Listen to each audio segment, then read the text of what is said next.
Two students were in the middle of a sparring match. One punch landed hard, and the student who took the hit complained that it hurt like hell. He laughed it off, noting that Su Hong's Vajra fist had clearly improved again. He wondered aloud if Su Hong had already stepped into the micro level. Su Hong stayed calm and replied that he had only broken through to the micro level 2 days ago. In this world, martial arts were divided into specific ranks: basic, proficient, micro level, mastered, and perfect. Reaching the micro level already put someone far ahead of most of their peers. The other student couldn't help but admire him, saying that when it came to the Vajra fist, no one else in their class could even compare. He then asked if Su Hong was done resting so they could continue practicing, but the pain from that single punch was still stinging, and he actually had no intention of taking another hit. Calling Su Hong a cultivation maniac, he waved him off and said he was heading home to eat. Before leaving the training hall, he politely said goodbye to Teacher Lee. Teacher Lee reminded him to straighten up his clothes before walking out. Then the teacher turned to Su Hong and stopped him. He asked why Su Hong still hadn't paid the 30,000 registration fee for the martial arts department, reminding him that applications were closing next month. Su Hong hesitated for a moment before asking if he could be given a few more days. Teacher Lee sighed, saying he understood Su Hong's family situation, but rules were rules, and there was nothing he could do to change them. After everyone else had left, Su Hong stayed behind and continued to practice alone. No matter how many times he repeated his forms, one thought kept circling in his mind: the 30,000 registration fee. His memories drifted back to the past. When he was 3 years old, his parents had died during a disaster caused by ferocious beasts. Since then, he had lived with his uncle and aunt. After they discovered his talent for martial arts, they had done everything in their power to support his training. In an era where ferocious beasts roamed freely, becoming a martial artist was the best way to earn good money. He had trained hard to give them a better life. Yet right now, it felt like he was only making things harder for them. Later, he returned to a quiet corner of the city, arriving at the cramped, worn-down apartment he called home. Inside, his aunt asked softly whether the rent was almost due, and how much money they were still short. His uncle said the rent could wait, and that little Hong's registration fee needed to be paid first. His aunt agreed, mentioning that with such talent, Su Hong was sure to succeed one day, and they couldn't afford to hold him back. Then she added casually that she would stop taking her medicine. It wasn't curing her anyway, and stopping would save them money. His uncle immediately objected, telling her he would just take on another job instead. He insisted she stay home, rest properly, and focus on her health, assuring her that everything else would work out. Hearing all of this from the shadows, Su Hong felt a tight ache in his chest, and a wave of sadness washed over him. He couldn't help but feel that this was a stupid, messed-up world. It had twisted his life into something he barely recognized. Everywhere he looked, people were greedy. Even if someone simply wanted to register for something they were talented at, they still had to pay money for it. Money he had no talent for earning. If he had actually been good at making money, he probably wouldn't have had talent for martial arts at all. The more he thought about it, the crazier the world seemed. Pushing those dark thoughts aside, he opened the door and called out that he was back. His aunt, who treated him like her own son, immediately fussed over him, asking why he had practiced so late and telling him he must be exhausted. Su Hong tried to take over the chores, telling her he would handle them, but she waved him off. She insisted it was nothing and told him to go rest so he wouldn't be tired the next day.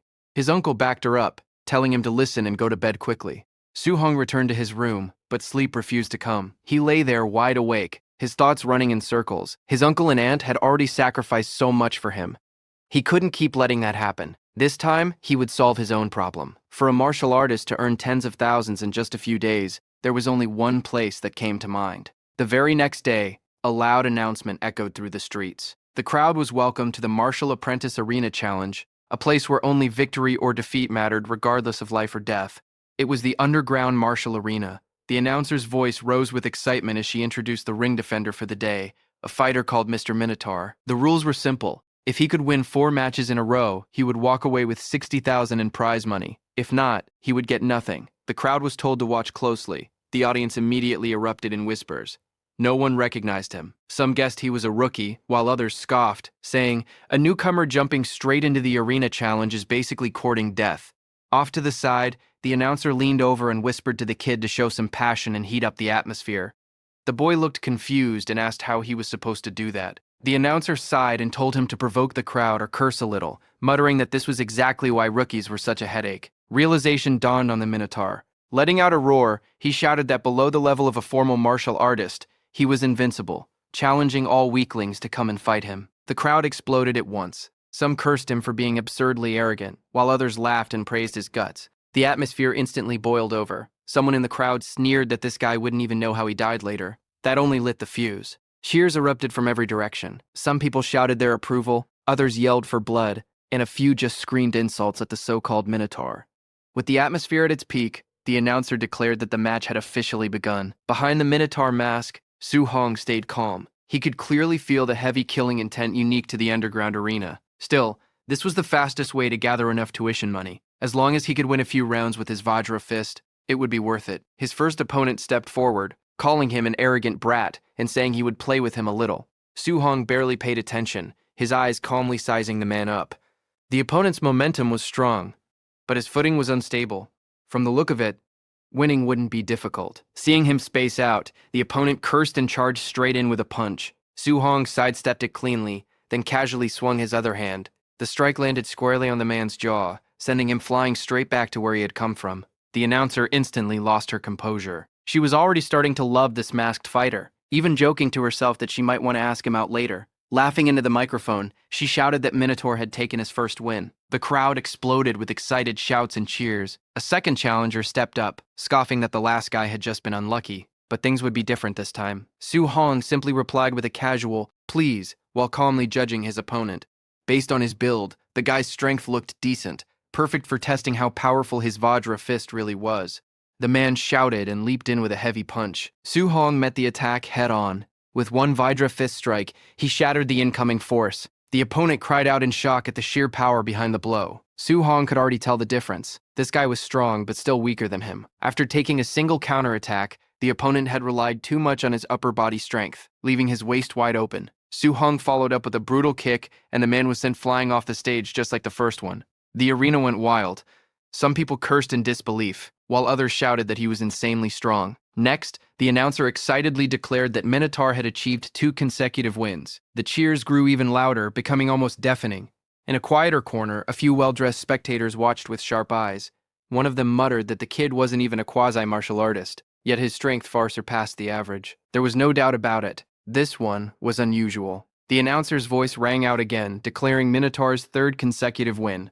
In the viewing area, one of the men watching commented that the kid was better than the worst, but nowhere near the best. Someone like that, he noted, was perfect material for match fixing. From behind him, a masked young man spoke up, saying he would go handle it. The older man reminded him not to reveal the fact that he had already broken through to the martial artist level. After racking up so many wins, Su Hong felt increasingly confident.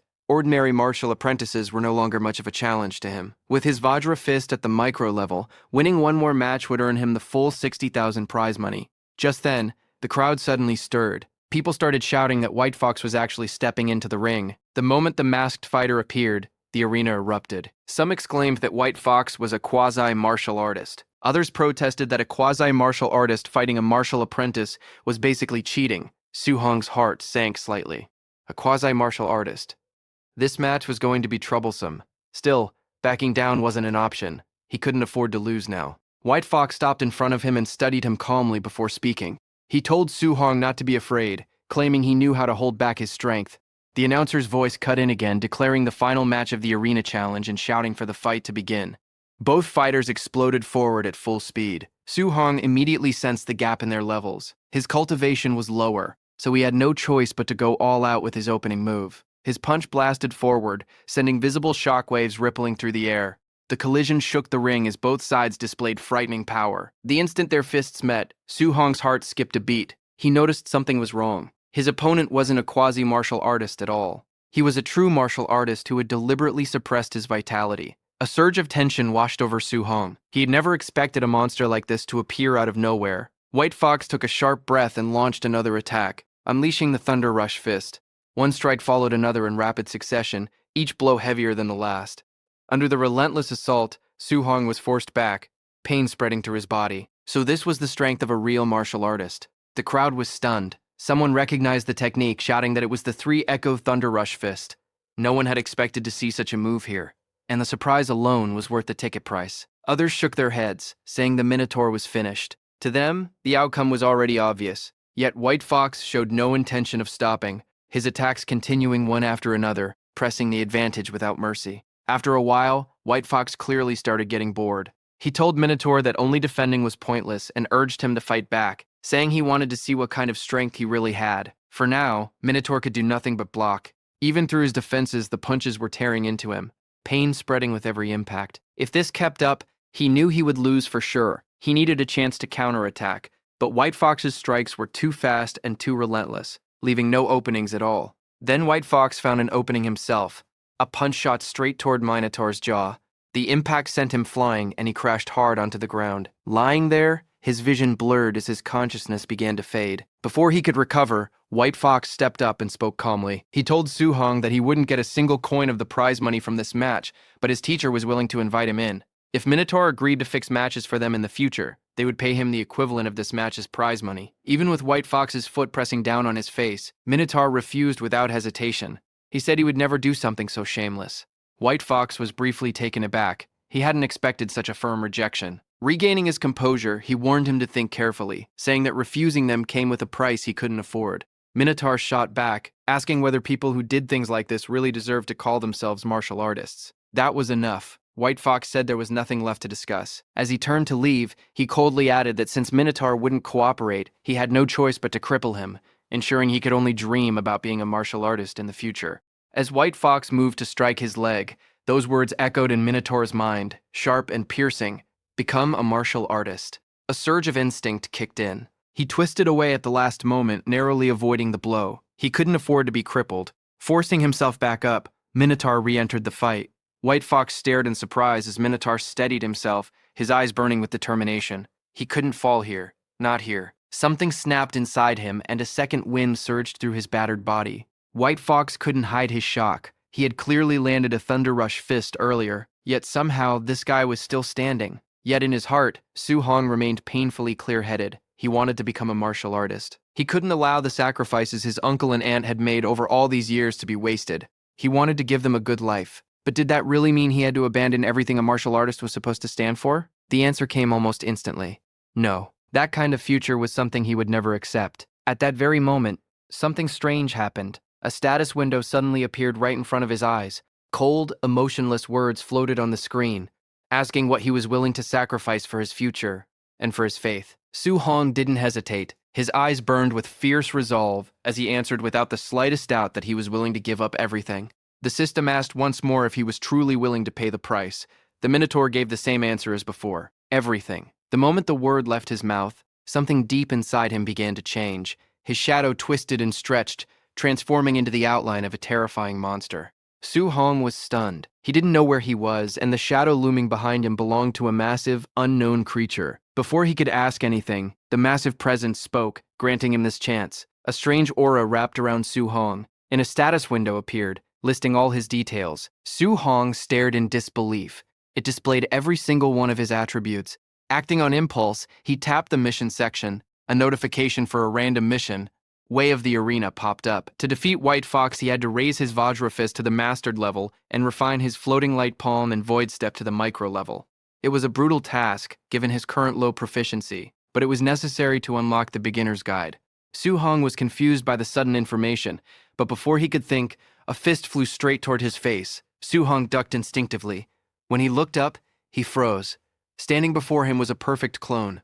The copy moved with textbook form, using a level of Vajra Fist far beyond his own. Every move was standard and precise. With such a flawless example right in front of him, he couldn't let the opportunity slip. As he exchanged blows with the clone, he realized this wasn't just a fight. It was a lesson. Midway through, he noticed his Vajra Fist proficiency had jumped up. It went from 7% to 10% in moments. The improvement was shockingly fast. So, this was the trick. This place allowed him to rapidly upgrade his martial arts skills. He kept fighting, learning, and adjusting his form with every clash. His proficiency climbed higher until it finally hit 100%. His Floating Light Palm reached full mastery, and he sent the clone flying. His Void Step followed, reaching full proficiency. Finally, the Vajra Fist was perfected.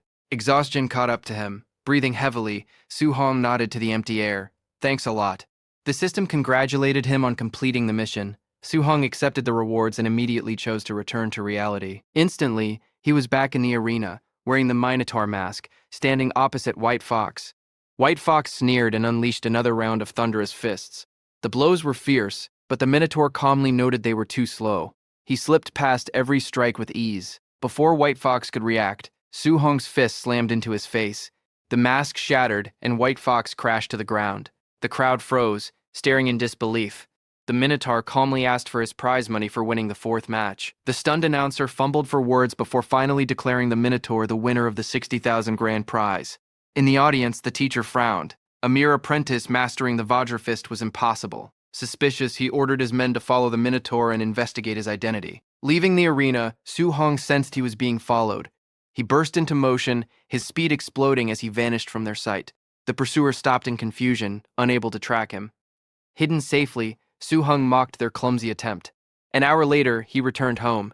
His aunt and uncle were stunned by the large pile of money. His uncle asked if he had robbed a bank. Su Hong explained that he had worked as a sparring partner, and the dojo master decided to sponsor his studies. His uncle asked if it was the stingy dojo, but Su Hong simply asked them to trust him. Seeing his serious expression, they smiled. His uncle agreed that little Hong would never lie, and they celebrated his bright future. That night, Su Hong climbed onto the roof. Under the moonlight, he reflected on his situation. The exam fees, rent, and medical expenses were settled. He laughed in relief. He checked the system interface. He had survived thanks to this mysterious power. He noticed a stat called martial value. A notification stated that he had gained 57 martial value points for defeating a higher-level opponent. These could be used to increase vitality and skills. Su Hong tried it immediately. When he added points to vitality, scorching energy exploded inside his body. His vitality reached 90. That was already the level of a quasi-martial artist. He poured the remaining points into vitality. His body felt lighter, stronger, and more alive. Su Hong clenched his fists. Even his wounds were healed, and he felt brimming with power. He felt an urge to test his new strength. He leaped across the rooftops toward the combat power tester at the school's drill ground. He arrived at Star City No. 1 High School shortly after. The place was quiet, with a lone Tier 1 combat power tester sitting there. Su Hong gathered his vitality but decided to hold back. Using only 70% of his strength, his fist struck the machine with a sharp impact. For a split second, the punch felt incredibly heavy. Suddenly, the tester sparked and died. Stunned, he worried he would have to pay for the poor quality machine and decided to leave. A voice shouted from behind, asking who was there. Su Hong bolted without explaining. A furious caretaker rushed over to the ruined machine, cursing the vandal. He assumed it was the usual troublemakers, Chun Shan and Li Duo, and swore to educate them. When school started, the gymnasium at Star City No. 1 High School was packed. Students crowded every corner of the room, and Su Hong stood quietly among them. While he waited, he heard someone mention that Chun Shan had gotten beaten up. This immediately caught his attention, so he asked what had happened. A student nearby explained that Chun Shan had smashed the combat power tester in the middle of the night and refused to admit it. Because of that, the principal punished him right there. Hearing this, Su Hong felt a bit awkward. It turned out someone else had taken the blame for his mistake. At the same time, he felt relieved. If he had been caught, he never could have afforded to pay for that machine. Before he could think about it further, the announcer's voice echoed through the hall, telling everyone to be quiet. He announced that a special guest, a Tier 3 martial artist named Chan Tian, was here to teach them a C-rank martial art called the Thunder Rush Fist. He told the students to pay close attention. The gym instantly erupted with noise. Some students shouted that this was their first time seeing a Tier 3 martial artist in person. Others talked about how C-rank martial arts usually cost a fortune to learn at outside dojos. But the moment Su Hong heard the name, his eyes lit up. Thunder Rush Fist. That was the same move White Fox had used in the underground arena. One punch created the impact of 3. Its power was undeniable. Outside of school, just the registration fee to learn something like this would be huge. There was no way he was going to miss this chance. Chan Tian didn't waste time with small talk. He told the students he would demonstrate the technique 10 times from start to finish. How much they learned would depend entirely on them. He stepped forward, got into his stance, and began shouting, "Thunder Rush Fist." He threw a punch. The force was intense, and the sound of thunder rolled through the gym. As he demonstrated, he explained the levels. At the basic level, a punch makes 1 thunderclap. At the proficient level, it makes 3 sounds. At the micro level, it makes 5. At the mastered level, it creates 7 sounds, which was his current level. As he finished the move, 7 loud thunder sounds echoed out, making the air vibrate. After using so much energy, Chan Tian paused to catch his breath. He added that at the perfect realm, one could strike out 9 thunder sounds. However, he told them not to aim too high. If they could just grasp the basics today, that would be good enough. After a short break, Chan Tian announced the second demonstration and told everyone to try to follow along. The gym quickly filled with students shouting awkward battle cries as they tried to copy his movements. Hours passed quickly. One by one, students began to collapse from exhaustion. Some complained that they couldn't get it at all, while others groaned about being totally drained. A few stubborn ones kept practicing, asking if anyone had found the trick. Even though their bodies were giving out, one of Su Hong's friends wiped his sweat and said that C-rank martial arts were just too hard to learn. Looking around, he realized Su Hong was gone. For a second, he wondered if Su Hong had already learned it, but then he just wondered where he had gone. Just then, excited laughter rang out nearby. Someone proudly announced that he had reached the basic level. The friend turned and saw Chun-Shan looking very pleased with himself. A wave of jealousy hit him. No wonder everyone called Chun-Shan a genius. How is he so good at this? The principal quickly stepped forward, introduced Chun-Shan as the school's top genius, and asked Chan Tian if he wanted to train him. Students crowded around, calling Chun-Shan a true prodigy. Chan Tian, however, didn't look impressed. He casually said this barely counted as being a genius. In other cities, this level was just average. Later, the group moved outside while continuing their conversation. Chan Tian complained to the principal that these students weren't impressive at all, making the trip feel like a waste of time. Deep down, he suspected the school focused more on students with money than talent. Still, to make himself feel better, he thought about how at least one student had reached the basic level, and he got paid well. He asked the principal if he really expected to find a top-tier genius here. The principal sighed, agreeing that the path of martial arts was cruel. Talent was too important. Hard work alone, without opportunity, just wasn't enough. Just as they were talking, a sudden noise echoed through the air. Both of them froze and immediately looked toward where the sound came from. 7 thunderous sounds. 7 sound thunder rush fist. Their expressions changed instantly. They couldn't believe it, asking how the school could have someone at that level. The principal was even more shocked. He had never heard of someone like that in his school. The principal then realized something else. He didn't even recognize that student. The kid hadn't paid any extra fees. Staring at his clothes, his heart skipped a beat. That uniform clearly belonged to a student. The shock hit him hard. If he had been strict about the rules, the student probably wouldn't have even been allowed in the lesson. Even Chan Tian was stunned. He muttered that he had only taught for half a day, yet someone had already reached the mastered level. The principal's mind went blank. He asked if he had heard wrong. 9 sounds? Was that really 9 sounds? Chan Tian couldn't speak. He stood there silently, feeling so emotional that he almost wanted to cry. The principal wasn't doing much better. He never imagined someone without money could have such terrifying talent. Seeing Chan Tian frozen in place, the principal asked what was wrong. Chan Tian finally exhaled and said he understood now. Everything suddenly made sense. Without another word, he got into his stance and threw a thunder rush fist of his own. The air exploded. 8 thunderous sounds rang out. The principal nearly jumped. 8 sounds. Chan Tian had broken through. Chan Tian stared at his own fist, excitement showing on his face. He said that seeing that student's punch had given him the inspiration he had been missing for years. Without it, he might never have broken through in his lifetime. But then reality hit him. This was not the time to celebrate. Chan Tian urgently told the principal to hurry and find that student.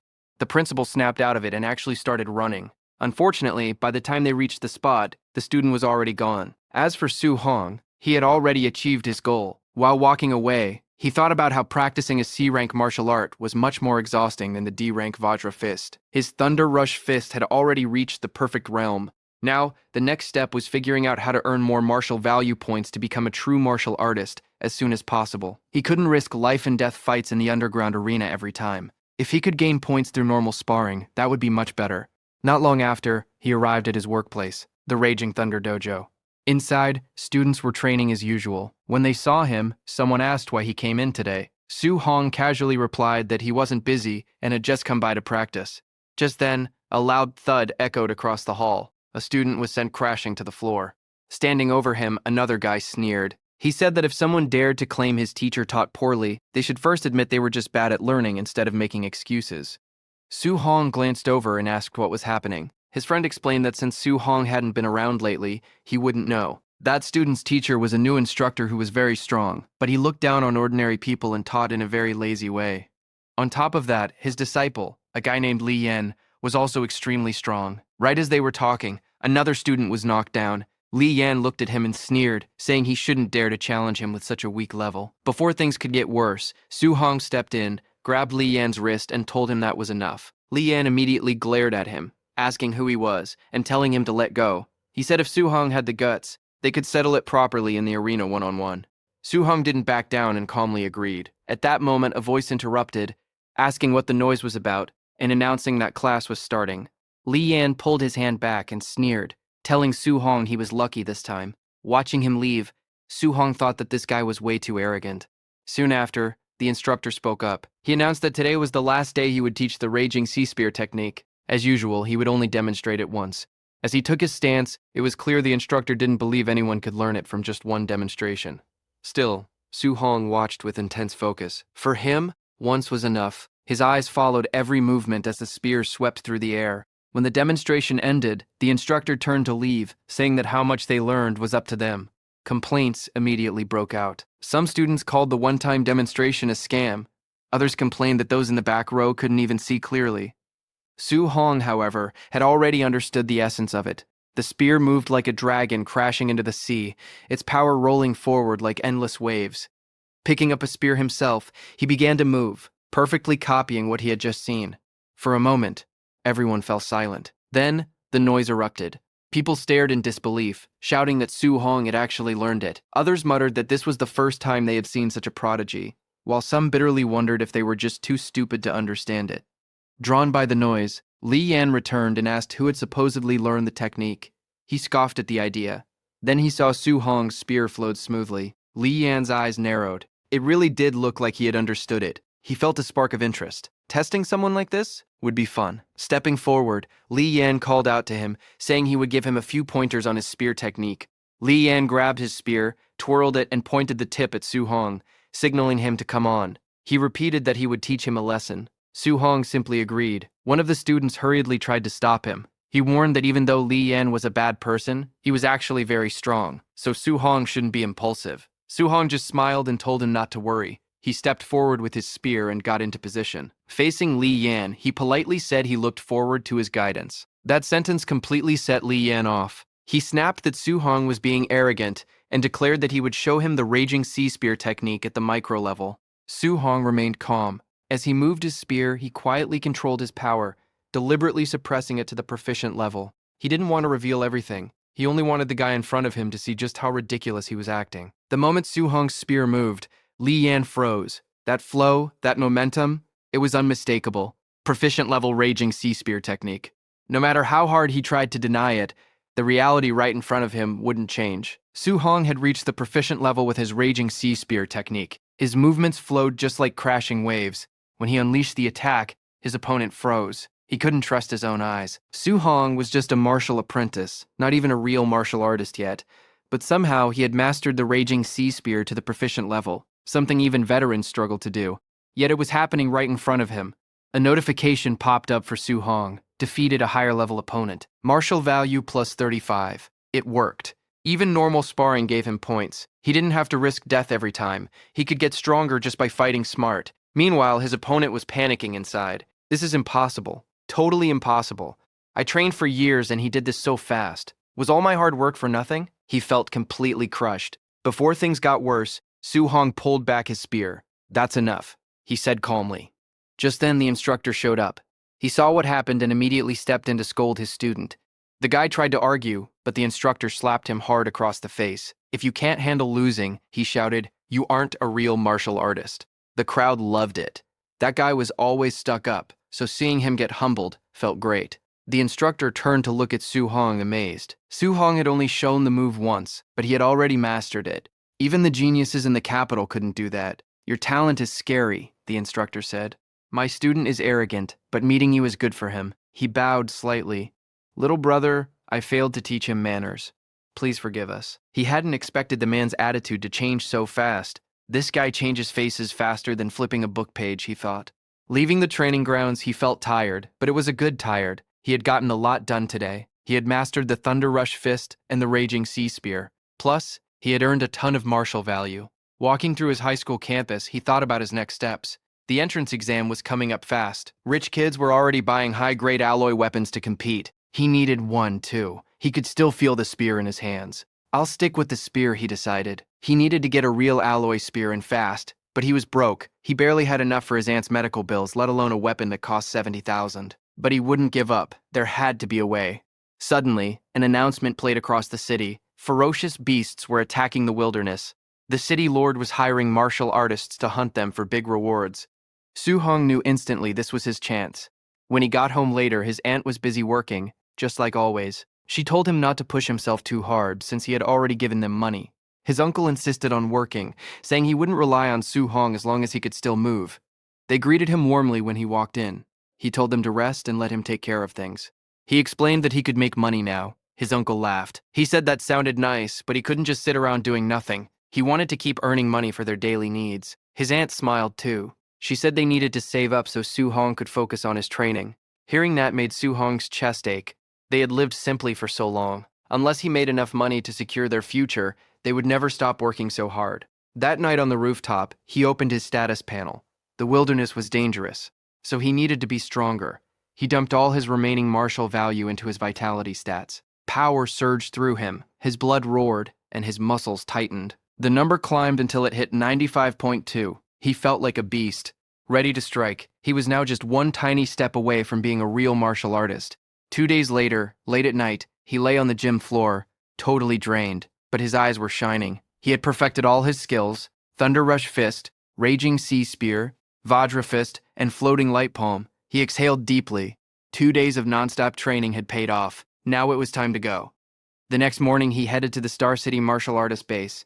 When he got there, he stopped, amazed. He had seen it on TV, but being there was different.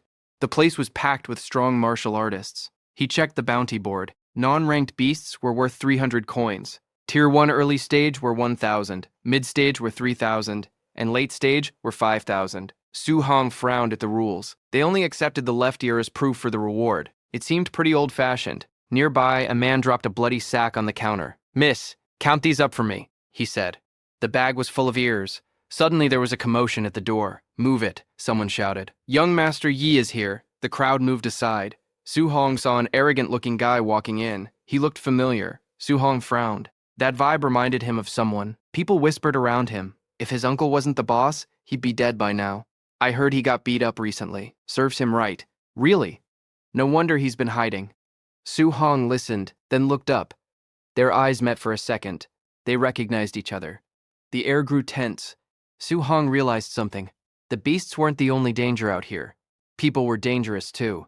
He told himself to stay on guard. As he left, a stranger commented on how young he looked. "First time going out alone?" the man asked. Su-hong just nodded and kept walking. Behind him, the man shook his head. "Just another kid rushing to die," he muttered. The forest was quiet and peaceful, but he stayed alert. He couldn't go back empty-handed. 2 hours later, he was deep in the woods.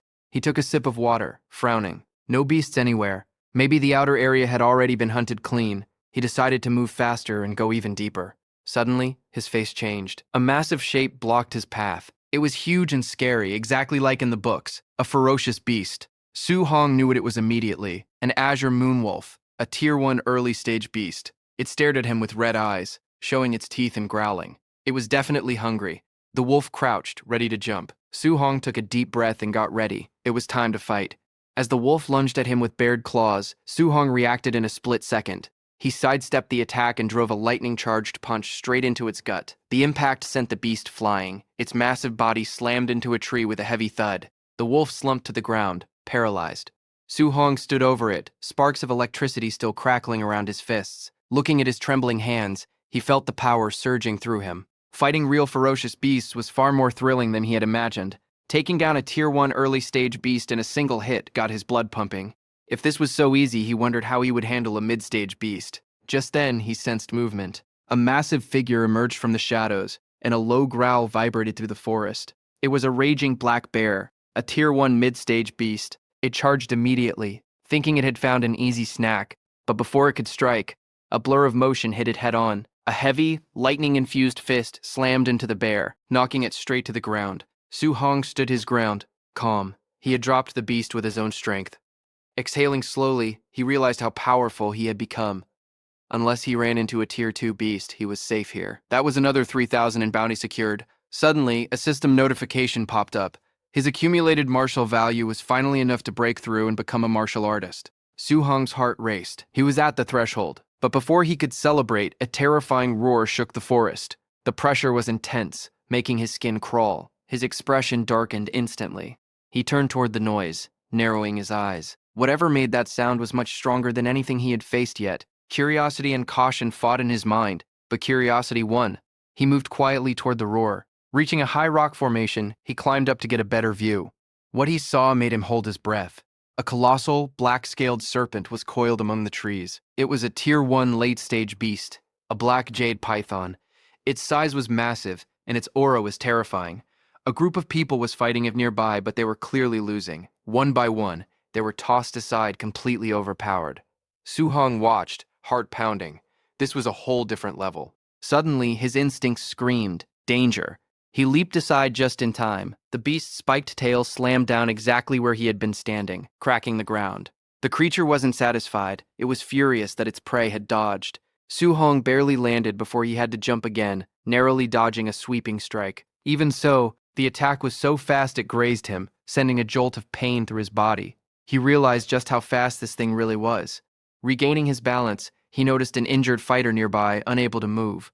Ignoring his own pain, Su Hong grabbed the fallen fighter's weapon, muttering that he would borrow it for a second. He turned back to the beast. The python reared up, jaws wide open, ready to strike again. Su Hong barely dodged, rolling away just in the nick of time. Scrambling to his feet, his mind raced.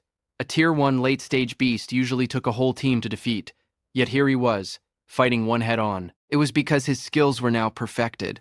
Using his void step, he darted around, dodging attacks with blinding speed.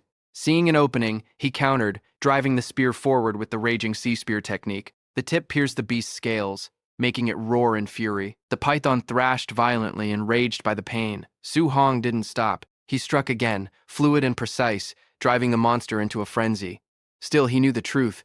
With a body that huge, landing a killing blow wouldn't be easy. The size difference made hitting a vital spot incredibly hard.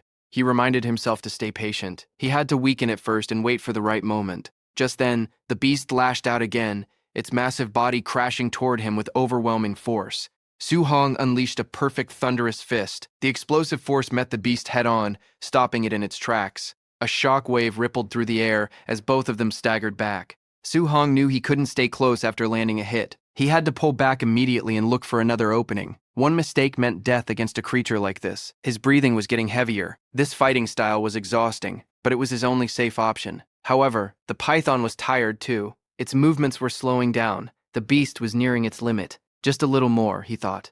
If I keep this up, I can win. He steadied himself for the next round, eyes locked on the beast. Suddenly, a cold chill ran down his spine. Something was wrong. Before he could react, a violent force slammed into him from the side. He flew through the air, crashing hard against the ground. Gasping for breath, he forced himself to roll over, barely blocking a follow-up attack. The impact rattled his bones. He had been ambushed. Struggling to his feet, he shouted, "Who's there?" Several figures stepped from the shadows. One laughed loudly, mocking him. "How's it feel to be caught off guard? Maybe you should just hand over the black jade python to us." Su Hong's eyes narrowed as he recognized the speaker. His heart sank. Real trouble had arrived. Su Hong found himself in a tight spot when he was surrounded by a large group of goons who had a bad history with him. The leader mocked him, saying that when he saw Su Hong leaving the city alone, he was sure Su Hong would die out there. He admitted that he hadn't expected Su Hong to have such good luck. Not only had Su Hong survived, but he had even managed to loot a heavily injured black jade giant python. The leader looked at the nearby python, which was barely hanging on to life, and felt that this was a perfect opportunity for him to take everything. Su Hong realized that since the man had said he picked up the python, they must have just arrived. He noted that all 5 of them were martial artists. With the numbers against him, he knew he couldn't fight them all head-on. Suddenly, one of the thugs charged at him, fist raised. He shouted that young Master Yi wanted this python and asked why Su Hong hadn't run away yet. Su Hong got annoyed by the disrespect and channeled a massive amount of aura into his hand. He told them that the only reason he had been pushed back earlier was because of a sneak attack, and asked if they seriously thought he couldn't beat them. Su Hong threw a punch that collided directly with the enemy's fist, releasing a shockwave of energy. The goon was stunned by the sudden force and realized just how terrifying Su Hong's power actually was. Su Hong didn't stop there. He followed through with a punch straight to the guy's face, sending him flying back toward the rest of the group. The leader recognized the move immediately. It was the powerful Vajra fist. He realized this really was the person known as Minotaur. The leader was genuinely impressed by the display of strength. However, Su Hong recognized the leader as well. It was White Fox. White Fox claimed that Su Hong had humiliated him in front of a crowd, something no one had ever done to him before. Furious at the memory, White Fox decided he wouldn't let this slide. He ordered his men to take Su Hong down. Immediately, the group rushed forward with their weapons drawn. Su Hong quickly grabbed his spear and dashed into the wild to create distance. White Fox refused to let him escape and commanded everyone to chase him, leading the pack. As they sprinted after Su Hong, they scoured the wilderness, checking every possible hiding spot. One goon complained that they couldn't find him, while another warned that the dense woods ahead were perfect for an ambush, telling everyone to stay alert. One of them remained cocky, though. He said that with so many people on their side, there was no reason to be afraid of just one guy. But in an instant, a figure flashed behind him at blinding speed. The goon spun around, and standing right there was Su Hong. Su Hong landed a crushing punch, sending the man flying through the air until he landed right in front of his leader. That guy was definitely knocked out cold. The leader was shocked, wondering how Su Hong could possibly move that fast. White Fox couldn't believe his eyes. After seeing that brutal attack, the rest of the group quickly formed a defensive circle, terrified of being next.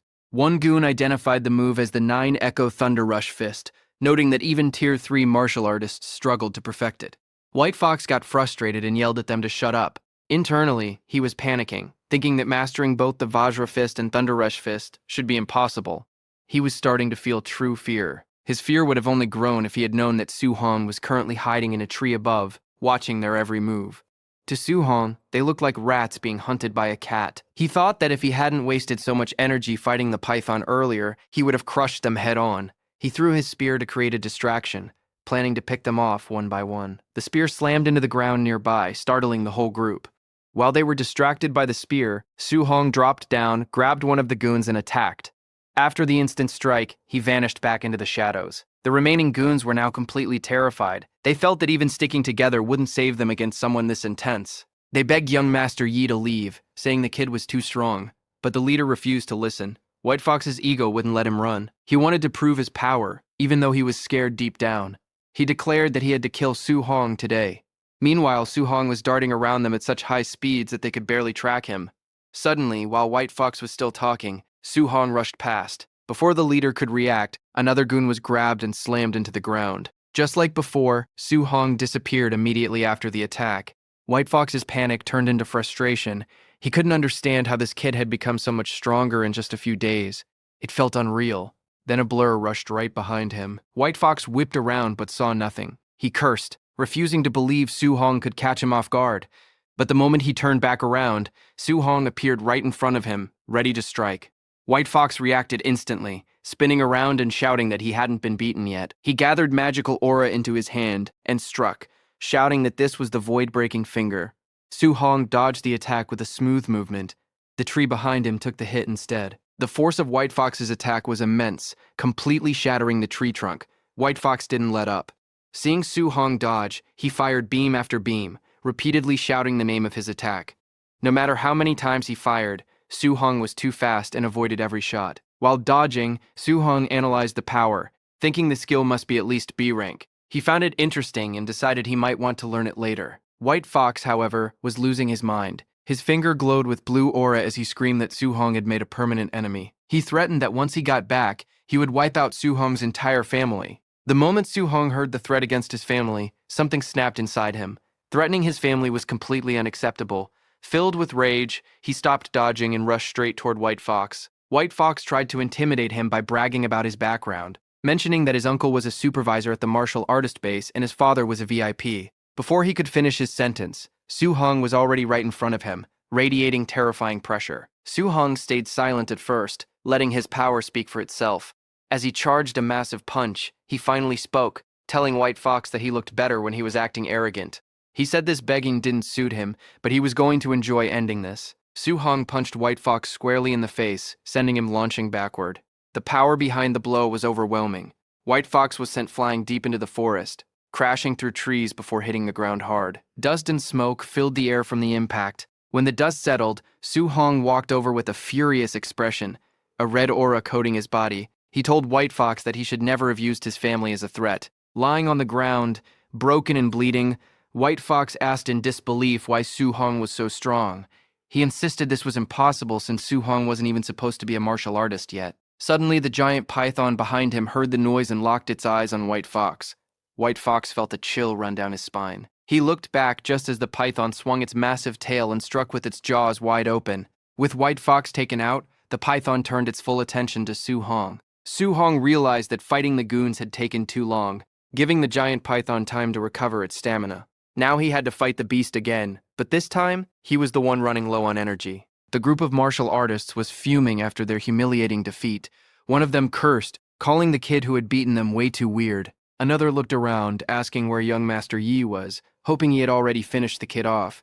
Just then, they spotted the same young man who had defeated them, and he was rushing straight toward them again. Thinking he was back for another round, they immediately braced for a fight. "The brat finally shows his face," one of them shouted, while another vowed not to spare him this time, however. Su-hong had no interest in fighting them. He kept running, calmly telling them to get out of his way. A moment later, they saw exactly why he was running. A massive, enraged giant python was hot on his heels. The sight left them all speechless with terror. The python lunged at Su-hong, but with his spear in hand, he deftly leaped aside, dodging the deadly strike. Unfortunately, one of the other martial artists wasn't as quick. The python snatched him up instead. A system notification popped up for Su-hong. Opponent martial artist indirectly taken down. Pleasant 30 martial value. The python struck again, catching another man who failed to escape. A second notification appeared with the same message, granting Su-hong another 30 martial value. Su-hong was surprised, realizing he could gain points even when he wasn't the one dealing the final blow. The python immediately turned its attention back to Su-hong, lashing out with its powerful tail. He leaped over the attack, continuing to evade the beast's clever full-body strikes. As he ran and dodged, Su-hong realized that with all the points he had accumulated, he finally had enough martial value to break through and become a true martial artist. Weaving through the trees, Su-hong easily outmaneuvered the increasingly frustrated python. As he ran, he scanned the area, thinking he just needed to find a safe place to initiate his breakthrough. Just then, he spotted something up ahead, a small cave. It was the perfect shelter he had been looking for, a place where he could be safe from the python and focus on his advancement. Perfect, he thought, and immediately made a dash for the cave's entrance. The python, still in hot pursuit, lunged one last time, but Su-hong dived into the safety of the cave just in the nick of time. The python tried to follow him in, but its massive body was too large for the opening, and it got stuck at the entrance. Trapped and enraged, all the python could do was roar in frustration.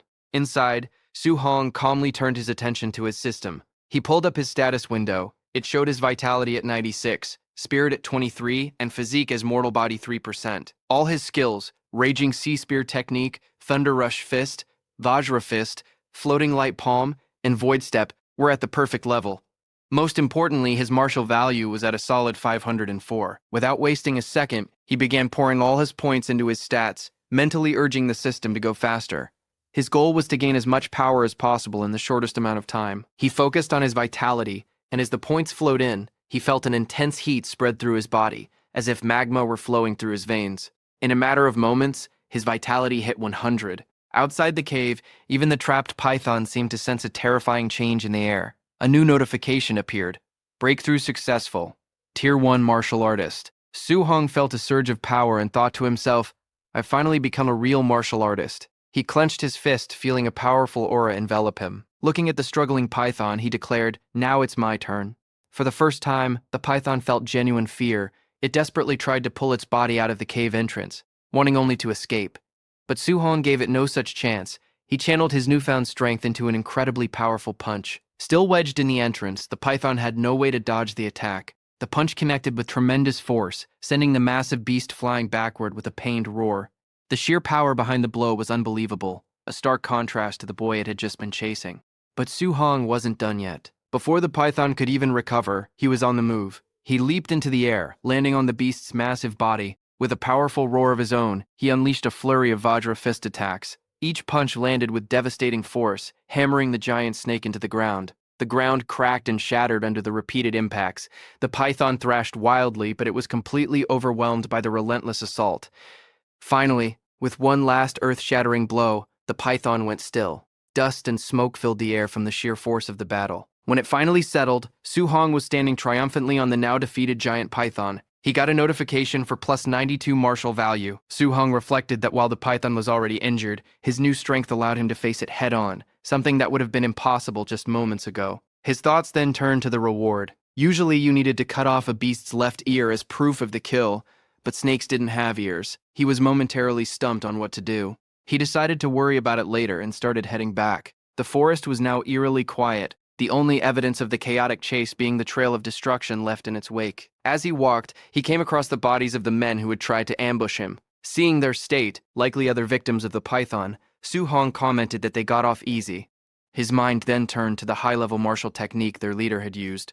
His search paid off. He found a manual on Yi's body. "Void-breaking finger," he read, a look of interest on his face. This is getting good.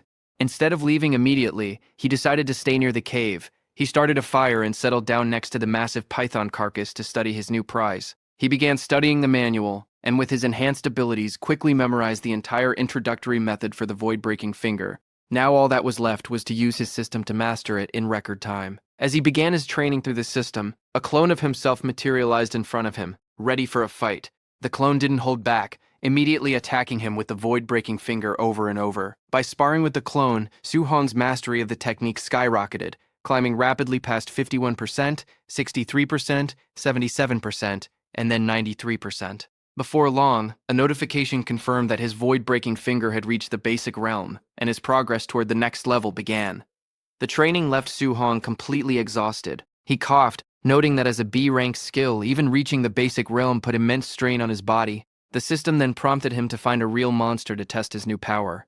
3 days later, Su Hong stood before a new challenge, a massive, roaring bear-like monster. He put his new skill to the test, using the void-breaking finger to fight the beast head-on, and eventually, he emerged victorious. After the tough battle, Su Hong felt he had finally mastered the skill. This power is definitely worthy of a B-rank martial skill, he said with satisfaction. A system notification confirmed that void-breaking finger had reached the perfect level. With his new power secured, Su Hong decided it was finally time to head back. Back at the martial artist base, a large crowd was gathered around the mission counter, buzzing with excitement. Someone in the crowd exclaimed in shock, 230,000! Another person remarked that the Thunder Squad must be incredibly skilled to have killed so many ferocious beasts. A third added that a haul like that was equal to several months of hard work for most people. Someone else pointed out the quality of the kills, noting that they were all Tier 1 beasts, with not a single non-ranked one among them, and even a few high-stage monsters.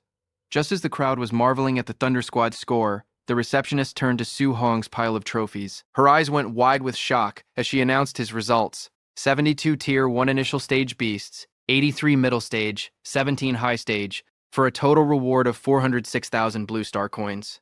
Seeing the reaction, Su Hong started to regret his decision. He thought to himself that he might have overdone it. A haul this large was far too conspicuous. He could only hope it didn't attract unwanted trouble. The crowd erupted. The number was so staggering that people couldn't believe what they were hearing. As Su Hong made his way through the stunned crowd, a sudden commotion broke out at the base entrance. Shouts rang out, with people wondering how the base could possibly be under attack with so many high-level martial artists present. The commotion wasn't from an attack, but from the forceful arrival of an important figure. The crowd parted to reveal a man striding through with a group of guards. It was Yi Qi, the man in charge of the base, and Yi Fang's uncle. With a grim expression, he ordered his men to blockade the entire base. "Don't let a single fly escape," he commanded. His guards immediately moved to carry out the order. Another supervisor hurried over, asking Yi Qi what was going on. Yi Qi's voice was cold as he replied, "My nephew Yi Feng and the 4 martial artists with him are all dead." A shocked silence fell over the crowd. People began to whisper in disbelief that young Master Yi Feng and his entire group were wiped out. However, not everyone was sad. One person muttered that it was a good kill, since Yi Feng had robbed nearly everyone at the base. Another added that if it weren't for his powerful uncle, someone would have dealt with him long ago. Ignoring the whispers, Yi Qi announced the real reason for the lockdown.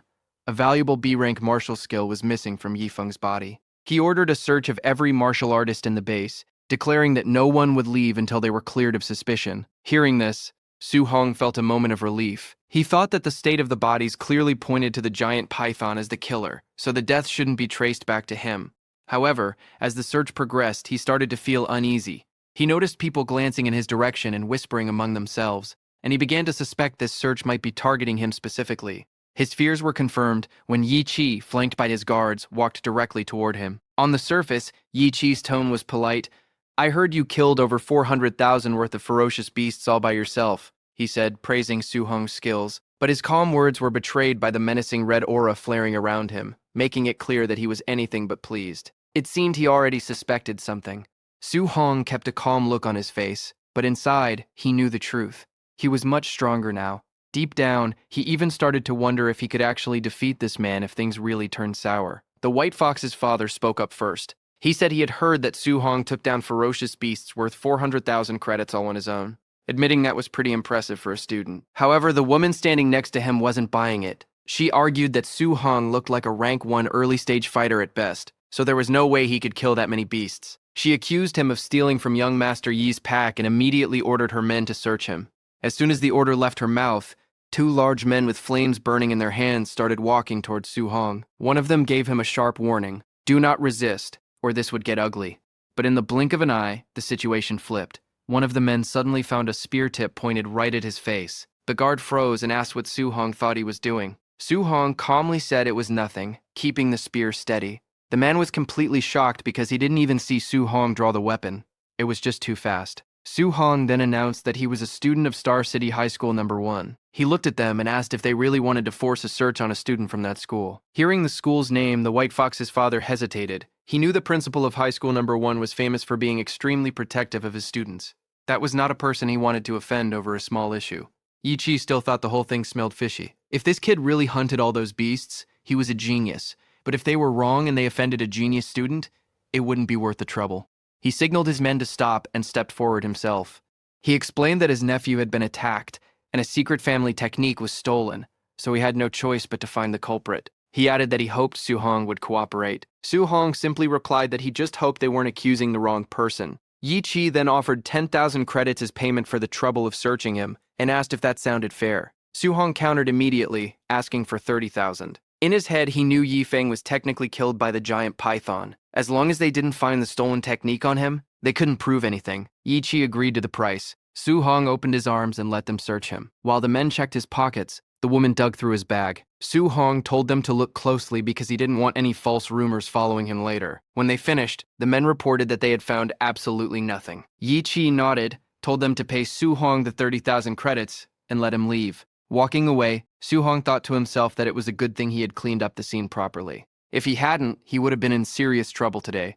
Yi Chi turned to the crowd and yelled for the search to continue, stating that no one would leave until the thief was found. Meanwhile, Su Hong planned his next move. He wanted to shower and change, then head straight to the Martial Artist Association to sign up for the assessment. He needed to get a proper guidance technique as soon as possible. A little later, Su Hong was resting at the Underground Hotel, in the martial artist base. He opened his system interface and checked his points. He was surprised to see he had 534 martial points. He realized he had been so busy training the world-shattering finger and hunting beasts that he forgot to spend them. His stats looked good. Vitality was over 103, spirit was at 23, and his physique, the mortal frame, was at 6%. All his skills, void-shattering finger, raging sea spear technique, and void step, were perfected. Looking at the numbers, Su Hong noted that rank 1 early stage required 100 vitality, but mid-stage required 200. He did the math and realized that even if he used all his points on vitality, he would still be short by about 40 points for mid-stage. He decided to look at spirit and mortal frame instead to see what upgrading those would do. His spirit was at 23, and mortal frame was at 6%. Since he had points to spare, he decided to test it out. He upgraded his spirit, watching it go up by 0.1 at a time. After spending some points, he admitted he didn't really feel any different. Next, he tried increasing his mortal frame by 0.1 at a time. This time the result was instant. He felt a clear boost in physical strength immediately, so he decided to keep adding points there. Watching his martial points drop quickly, he decided to stop upgrading the mortal frame for now. He switched gears and dumped 200 martial points into his vitality instead. After the changes, his mortal frame was sitting at 36.1%. He decided to put whatever points were left into his spirit. The moment he finished, a massive wave of red energy exploded around him. He felt an endless amount of power rising up from inside his body. After a few moments, the energy faded, and his body slowly returned to its normal state. He let out a long breath, relieved to be back to normal size. He thought it would have been really awkward to explain to people why he suddenly turned into a giant muscleman. An hour later, Su Hong arrived at the Star City Martial Artist Association, a huge building surrounded by skyscrapers. He walked up to the front desk and told the receptionist he was there for the assessment. The woman nodded and said a staff member would guide him to the testing area soon. As he followed a staff member down the hall, she commented on how young he looked and asked if it was his first time. She explained the rules. To pass as a rank 1 martial artist, he needed at least 100 vitality and a combat power over 1,000. She wished him luck, and Su Hong thanked her politely. Nearby, people in the waiting area started whispering. One guy pointed out that the kid had come alone, without a master or teacher. Another guessed that since he was so young, he was probably just there to see what the test was like, not to actually pass. Suddenly, the room got loud as a commotion broke out near the testing machines. A machine announced that a guy named Pangaea had 102 vitality, but his combat power was only 992. That meant he failed. Pangaea cursed loudly, frustrated that he had missed the mark by such a tiny amount. Su Hong and the staff member walked into the testing zone. Just then, another announcement came through. Li Ming had a vitality of 105 and had passed. The system told him to move on to the combat power test. Li Ming stepped up to the punching machine, wound up, and threw a heavy punch. The screen flashed the number 1763. He passed easily. Someone in the crowd gasped, noting that 1763 was almost the power level of a rank 1 mid-stage fighter. Another person asked if this was the disciple of Zhang Ming from the Raging Thunder Dojo. A bystander confirmed it, saying it made sense that he was a genius since he used the famous thunderclap fist. He thought Zhang Ming's disciple was named Li Yan. He wondered just how many students that guy actually had. Li Ming walked back from the machine and looked at Su Hong, telling him he was up next. As Su Hong stepped forward, Li Ming watched him. He figured that since Su Hong was taking the test at such a young age, he must be a genius too. He admitted Su Hong was rare, but he doubted the kid could compare to him. Suddenly, the crowd screamed in shock. People were yelling, asking if the machine was broken because they couldn't believe the number they were seeing. Even the arrogant Li Ming spun around in surprise. The staff member announced that Su Hong's vitality was 123. He passed the first round easily. Li Ming muttered that it had to be impossible. He tried to calm himself down, thinking that vitality wasn't the only thing that mattered. Combat power was the real test. He told himself he could still be the #1 student there. The officer called for the combat power test to start, and Su Hong was guided over to the punching machine. Standing in front of the target, Su Hong thought about his stats. He was already a martial artist and had upgraded his physique, so his raw strength was way higher than before. He considered using just 40% of his power, thinking that should be enough to pass. But then he worried that if he held back too much and failed the 1,000-point requirement, he would look stupid. To be safe, he decided to use 50%. He threw the punch with terrifying speed and force. Even at half strength, the power was too much. The punching machine was blasted straight off its mount, flew into the wall and smashed into pieces. The destruction was total, and the room went silent. Everyone was staring with their mouths open. Li Ming looked terrified, realizing Su Hong had just destroyed the tester with one hit. The silence broke into loud shouting as Li Ming realized the scariest part. Su Hong hadn't even used a martial arts technique. That was just raw power. Someone in the crowd pointed out that a rank 1 high-stage fighter usually had around 3,000 combat power. This result was completely off the charts. Another person grabbed a teacher's arm and yelled that it was that kid again, calling him an absolute monster. The teacher nodded, saying that explained everything. Meanwhile, in a high-up office, a woman was sitting at her desk. This was Wu Lingxian, the president of the Star City Martial Arts Association. She was venting about the neighboring Yang City branch, complaining that they wouldn't stop bragging about their new genius. She worried that if Star City didn't find some talent soon, she might actually lose her job. Suddenly, a man burst into her office, screaming that a monster had appeared in the assessment hall. Wu Lingxian glared at him for yelling, clearly startled. The man quickly explained, a rank 1 early-stage kid just sent the testing machine flying with raw physical strength, hitting a combat power of 3,000. Wu Lingxian paused, finding it hard to believe, but then she realized this might be the exact miracle she had been waiting for. The central hall of the Martial Artist Association was packed with activity. People were moving everywhere. Some were chatting, some were standing guard, and others were helping injured fighters walk. Meanwhile, many simply looked around in awe. Nearby, 2 men were chatting. One told brother Su Hong that he would take him to the 2nd floor to register his martial artist identity first, and after that, they could go collect his allowance. Su Hong politely thanked him for the help. Suddenly, someone interrupted, stating that Su Hong was done with the basics and that she would handle him personally. The guide was shocked, realizing it was the president herself. He couldn't believe she would come down to handle this in person. To her, this matter was crucial, and she didn't want any mistakes. She turned her gaze to the young man and confirmed that he must be Su Hong. She introduced herself as Wu Lingxian, the president of the Star City branch of the Martial Dao Association, and simply told him to follow her. Su Hong agreed, addressing her as president. Internally, he was surprised. He recalled rumors that the president was a powerful Tier 8, rank 5 martial artist, but she looked different from what he had imagined. Moments later, inside the president's private office, the two of them sat down to have a serious talk. Wu Lingxian noted that Su Hong was a student at Star City #1 High School. She mentioned that the principal, Li Chongzan, had complained to her earlier. He was upset that the school had only produced 2 ordinary Tier 1 martial artists this year, completely missing a hidden genius like Su Hong. Su Hong felt a bit nervous. He asked why she had brought him to her office, explaining that he had only come here to register, get his allowance, and pick up a basic guidance technique. Wu Lingxian waved her hand, telling him to relax. She explained that her subordinates were already processing his ID and money. As for the guidance technique, she intended to teach him personally. She stood up and asked him directly, how much did he actually understand about guidance techniques? Su Hong thought for a moment, then recited the textbook definition. The heaven and earth spiritual key has attributes, and a guidance technique is a method to absorb that energy to strengthen the body. He added that different attributes required specific techniques to absorb them. The president extended her hand, conjuring a small flame. She explained that the textbook wasn't wrong, but guidance techniques were more than just simple cultivation methods. She revealed that her heavenly flame guidance technique absorbed fire attribute energy. While it strengthened her body, it also infused her attacks with deadly firepower. She added that mastering external attacks could increase range. However, she noted that for a Tier 1 martial artist, just carrying a trace of the element was impressive. Wrapping an entire fist in it was nearly impossible for beginners. Su Hong was surprised that these techniques could be used for attacking. He admitted he thought they were only for absorbing energy to level up, as the textbooks had never mentioned combat applications.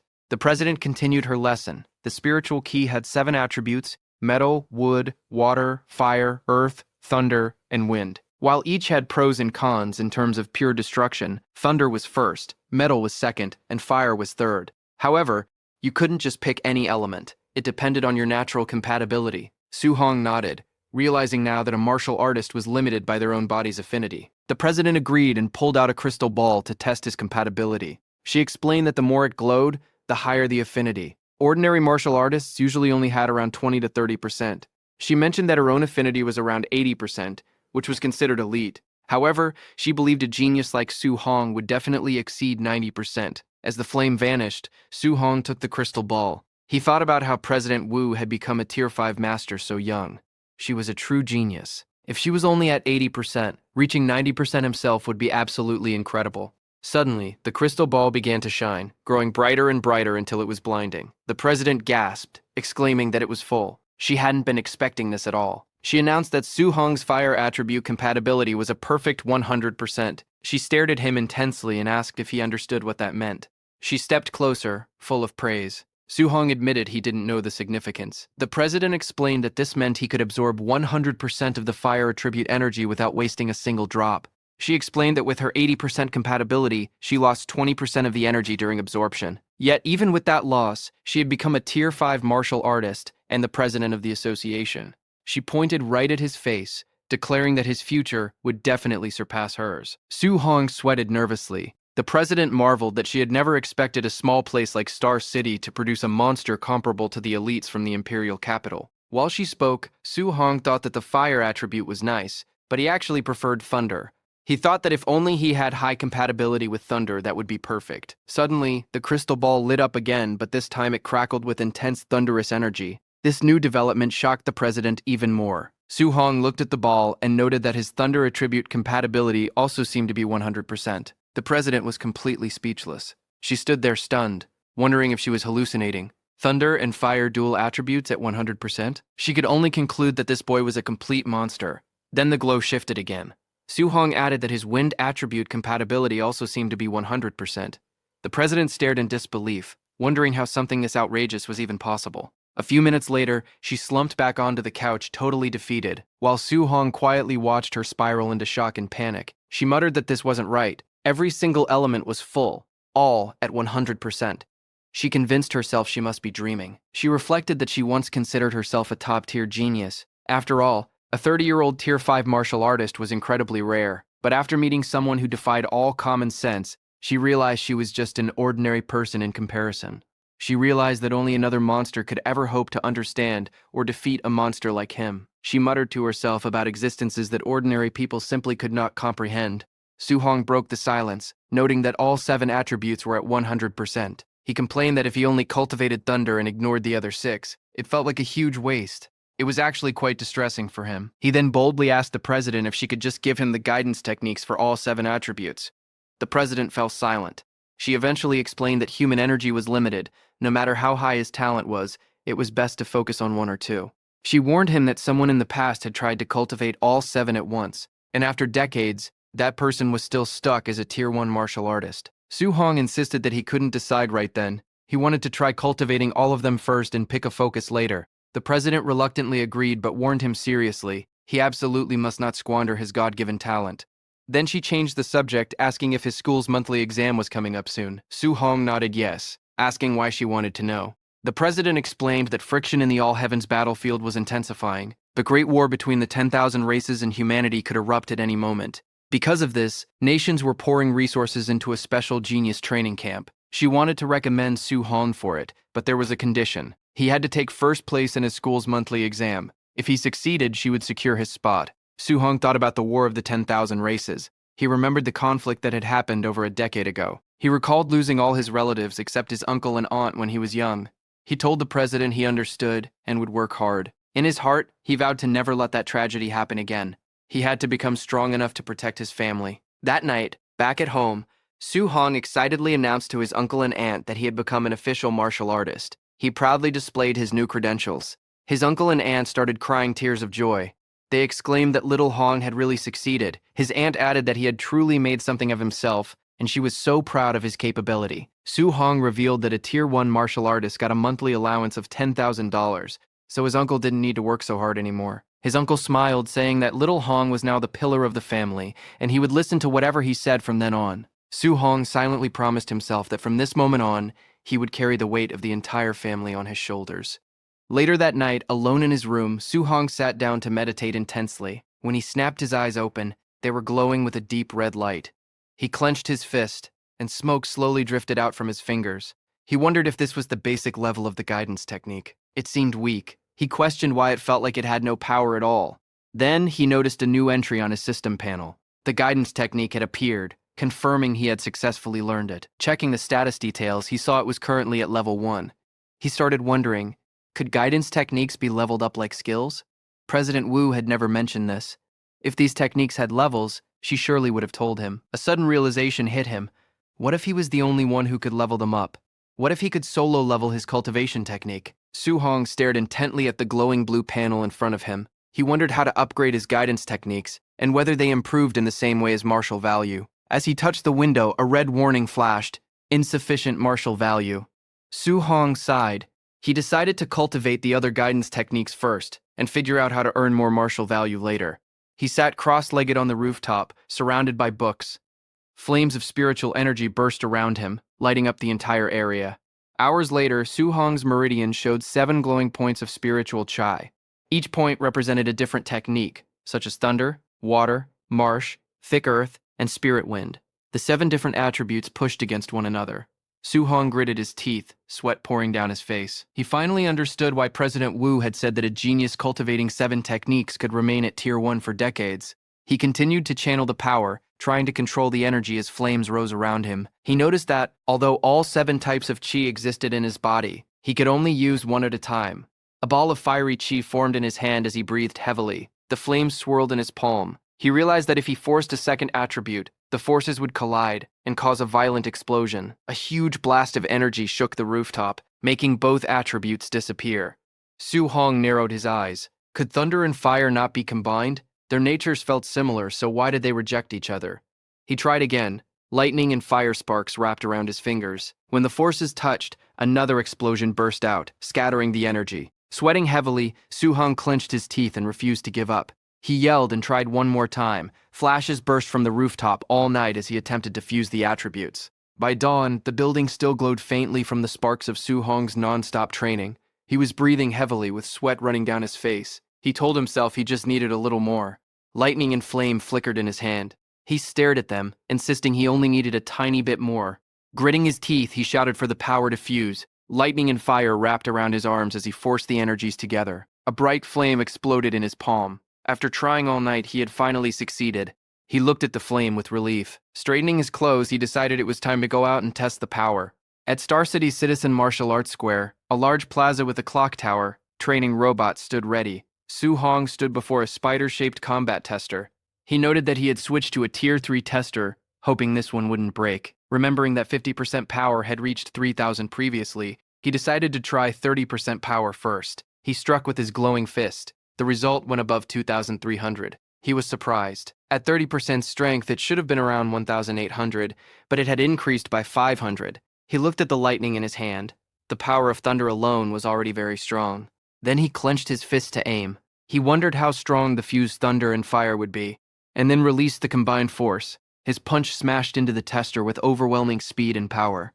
The screen flashed. 3,041. Su Hong stared in surprise. It was far higher than expected. He muttered in shock, wondering how it had passed 3,000. Rubbing his hands beside the damaged tester, he realized that 30% of his fused power had already surpassed a Tier 1 high-stage martial artist. He glanced at his status and sighed. His vitality was only 123, which made the result even more terrifying. If the power was this strong with 2 attributes, what kind of strength would he have by fusing all 7? The thought filled him with excitement. Watching the flames and lightning in his hand, he smiled. He decided to try fusing 3 attributes next time. Later, he lay flat on the rooftop, exhausted, shirtless, and sweating. He breathed heavily as small lights floated around him. Fusing 2 attributes had been hard, but fusing 3 felt much harder. He had rearranged all 7 patterns repeatedly, yet made no progress. Still, he imagined the power if he succeeded. He checked the system, wondering if leveling up his techniques would help. The screen listed his level 1 techniques, such as thunder, flame, and water. He remembered the monthly exam was tomorrow, and that he needed to earn martial value. The next day, students gathered at Star City No. 1 High School. The principal walked onto the stage. The principal announced that this exam was different. Due to frontline pressure, a special training camp would now be held yearly to select geniuses. He explained that the camp had resources like powerful arts, rare pills, and grandmaster instructors. The top 3 students in the exam would join the Star City training camp. The students became excited, shouting about the genius training camp. Others were shocked that a Tier 7 grandmaster might teach, since their principal was only Tier 3. President Wu had said that if he got first place, she would give him a spot. But didn't the top 3 all receive spots anyway? A friend told Su Hong that Chen Shan and Li were now Tier 1 martial artists, and others had learned the Thunder Rush Fist. Su Hong looked confused. He had only missed 10 days, yet they had already broken through. His friend explained that the principal had asked instructor Chen Tian to give private lessons. Now Chen Shan and Li's vitality exceeded 100, and their Thunder Rush Fist could echo 3 times. Suddenly, Chen Shan and Li walked forward. One said he wanted everyone to know who the real genius was. The other replied that he hoped Su Hong would stay confident after being beaten down. As the principal left the stage, instructor Chen Tian asked if he had found the genius who used the 9 Echoes Thunder Rush Fist. Principal Li Chongsan said he had searched everywhere but didn't think the person was from his school. While talking, they heard noise behind them and turned around. A man in a black suit approached with 2 others. It was Jiang Ming, Su Hong's spear teacher, along with Li Ming and Li Yan. Jiang Ming joked, asking Principal Li why he looked so sad. The principal asked why Jiang Ming was there. Jiang Ming smiled, saying the students looked weak. He had brought 2 disciples and suggested letting the first-place students spar with them after the exam. Principal Li's expression tightened. Jiang Ming had come to embarrass him. If he refused, it would admit his school had no talent. Jiang Ming said the students looked weak, so he would understand a refusal. Instructor Chen Tian snapped back, asking if Jiang Ming was looking for trouble. Nearby, Jiang Ming's student Li Yan pointed at the crowd. He told his teacher there was bad news. Su Hong was here. Jiang Ming was confused and asked, "Which Su?" Turning toward the students, he recognized Su Hong standing at the back. Jiang Ming shouted in surprise, realizing it was that same little monster. Su Hong looked at them calmly with a faint smile. Jiang Ming stared in shock, sweating. He realized the kid they had talked about was actually from No. 1 High School. He looked at his disciples, troubled. If Li Yan and Li Ming fought Su Hong, they would lose. He needed to avoid the match to save face. He quickly smiled, telling Principal Li not to be angry. He said he was joking and that there would be no competition, calling his own disciples trash compared to the students. Li Yan and Li Ming immediately conceded. Principal Li and Instructor Chen were furious, thinking these men were mocking them sarcastically. Soon, at the arena, a loud announcement called for match number 666, Su Hong, to begin. From the stands, Su Hong's friend watched anxiously. He noted that Su Hong's opponent was a quasi-martial artist, which was unlucky. He shouted to Su Hong not to push himself or get injured so early. The opponent Chen Ping stepped forward. He asked if Su Hong planned to walk down or be beaten down. He clenched his fist and charged confidently. But before he could react, Su Hong moved. He disappeared and instantly appeared in front of Chen Ping. With one clean strike, he sent Chen Ping upside down, and he crashed hard onto the ground. Everyone stared in shock. One student asked when Su Hong had become so fierce, while others were stunned into silence. Su Hong stood calmly in the smoke. Everyone realized he had defeated a quasi-martial artist in a single move. Su Hong stood calmly over his defeated opponent. The crowd shouted in disbelief, wondering how he had become so strong. Some suspected that he was already a Tier 1 martial artist. It was announced that the final match would take place next. In the stands, Instructor Chen stared at Su Hong. confused about where the student had come from and why he had missed private tutoring. Principal Lee blamed himself for failing to notice him earlier. He felt that he had wasted a talent by not training Su-hong sooner. Instructor Chen mentioned that Su-hong looked familiar, but he couldn't remember where he had seen him before. They then turned their attention to the semi-final match between Chen Shan and Lee Duo, noting that the winner would be decided soon. As they watched the fight, they saw that the two were evenly matched, making the winner hard to predict. On stage, Lee Duo warned Chen Shan that since they both used the Three Echoes Thunder Rush Fist, Chen would need his strongest move to win. Lee Duo then attacked with full force. He charged, slamming his fist down explosively. Chen Shan shouted as he blocked the impact, which sent wind blasting across the floor. Chen Shan's fist burst with flames. He yelled at Lee Duo to watch closely, declaring himself the school's true number one. The students shouted in shock that Chen Shan had mastered attribute externalization.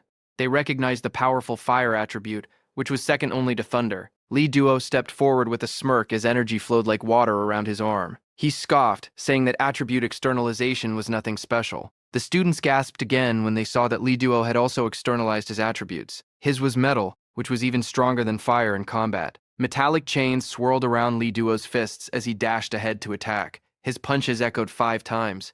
Chen Shan was shocked to see Lee Duo unleash the 5 Echo Thunder Rush Fist. A violent impact followed. Lee Duo's strike blasted his opponent backward, sending shockwaves across the arena. Principal Lee and Instructor Chen were stunned. Principal Lee noted that Lee Duo had hidden his strength, while Chen marveled that Lee Duo had mastered attribute externalization and the micro-level Thunder Rush Fist in just 10 days. Principal Lee said the final was pointless. Su-hong couldn't beat Lee Duo's metal attribute. Chen sighed, saying that Su-hong might have had a chance if he knew a guidance technique. Jiang Ming confidently bet 50,000 on Su-hong. Shocked, Lee called him crazy for betting on someone without a guidance technique. Chen laughed, happy to take the easy money. The final battle began. Lee Duo against Su-hong. The students cheered, some for Su-hong, and others urging Lee Duo to win. The fighters stepped onto the stage. Lee Duo told Su-hong that he was lucky to reach the finals without having faced him or Chen Shan earlier.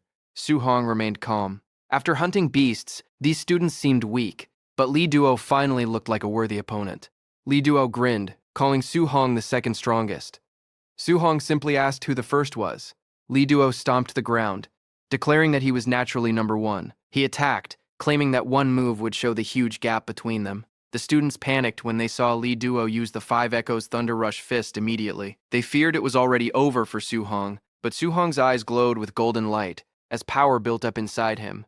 Flames burst from his fist as he charged, wanting to test the limits of his physical body. The crowd screamed that Su-hong was crazy for meeting the attack head-on instead of dodging. Their fists smashed together explosively, shaking the ground. They clashed repeatedly, sending energy bursts through the air. Su-hong met the thunderous attack directly. Lee Duo was shocked that Su-hong had stopped his 5 Echo Fist instantly with just 5 punches. They fought on, their fists colliding in a storm of blows amidst whipping energy chains. Lee Duo gritted his teeth.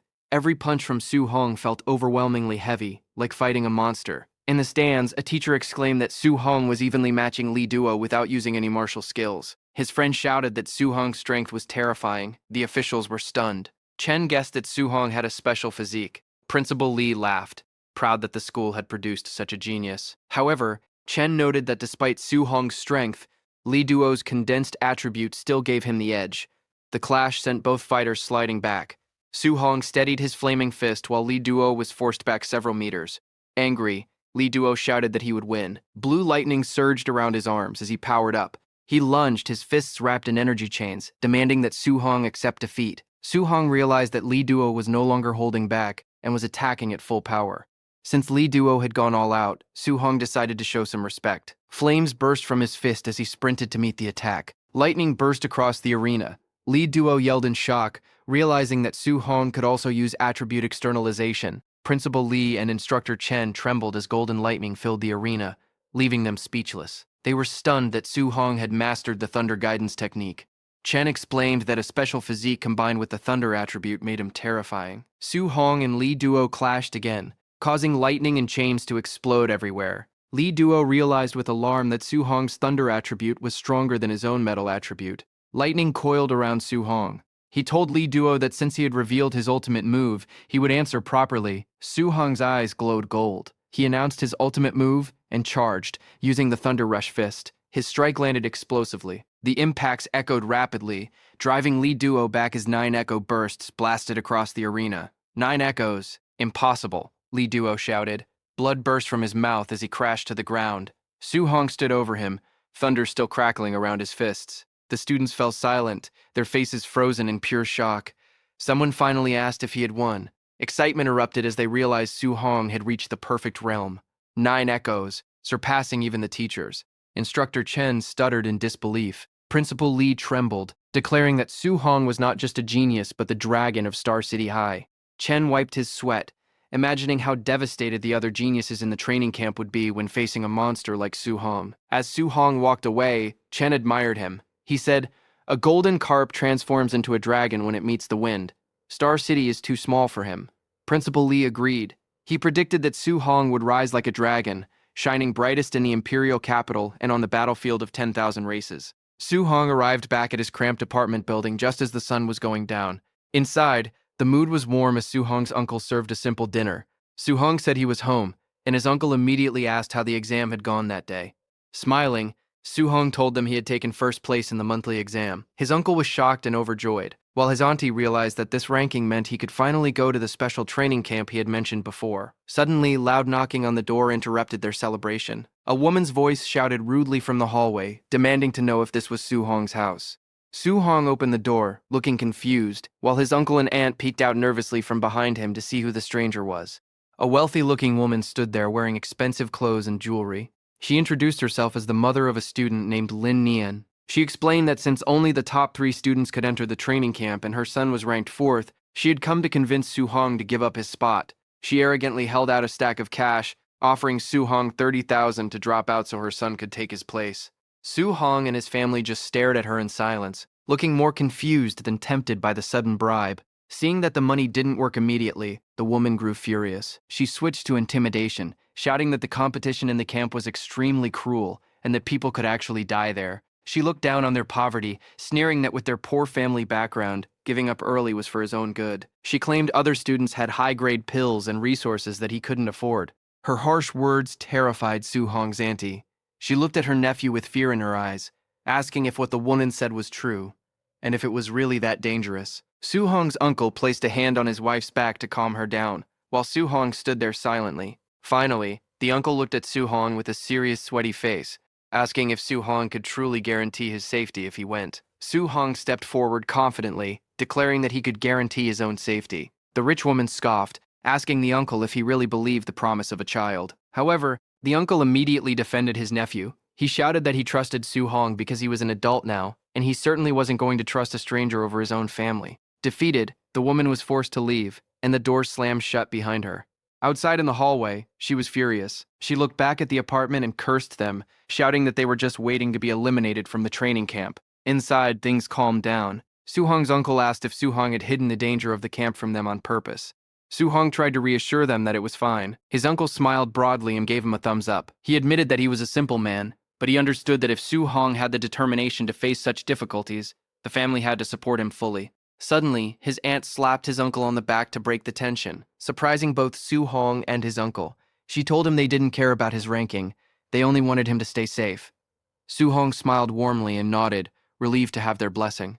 Later that night, Su Hong stood alone on the rooftop, looking out over the city skyline. He thought about his uncle and aunt, knowing that despite their supportive words, they were secretly worried. He promised himself that he would not let them down and that he needed to become stronger to protect their new life. He opened his system interface. He saw that he had gained 285 martial value points from the monthly exam, but felt it wasn't enough. He looked at his mortal body stat, which was currently at 36.1. Knowing he would face geniuses with powerful secret moves at the camp, he decided to focus on upgrading his physical body to compete with them. He began adding points into the mortal body stat. Red energy flashed around him as the percentage slowly climbed up, point by point. After the upgrade, steam rose from his body. His mortal body had reached 64.6%. He realized he was still a long way from 100% and wondered what kind of special body type he would unlock once he completed it. Suddenly, he noticed a surprise on his status screen. He was confused to see that both his Thunder Guidance Technique and Heavenly Flame Guidance Technique had leveled up to level 2 without him realizing it. Su Hong realized that he had only practiced the guidance techniques for a few days without doing anything special. He wondered if there were no extra conditions required and if simply practicing normally allowed them to level up. Deciding to test this theory immediately, he said he would try to level up one more time. Lightning crackled in one hand, and flames blazed in the other as he began to gather his energy. The sun rose over the city the next day at dawn, casting light over the skyscrapers. Su-hong snapped his eyes open, his gaze sharp and focused after a night of training. He sat cross-legged, surrounded by a powerful aura of fire and electricity.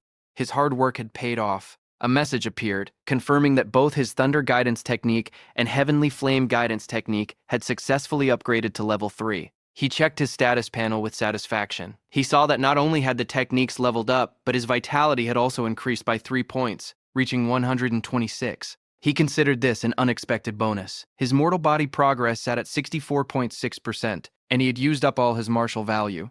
Later that morning, Su-hong stood outside his apartment building, ready to leave for the training camp with his weapon over his shoulder. His aunt looked at him with great worry, telling him to be safe and reminding him that if it didn't work out, he could just come home. His uncle interrupted, telling his wife not to say such sad things. He waved enthusiastically at Su-hong, encouraging him to go to the camp and bring back another first-place victory.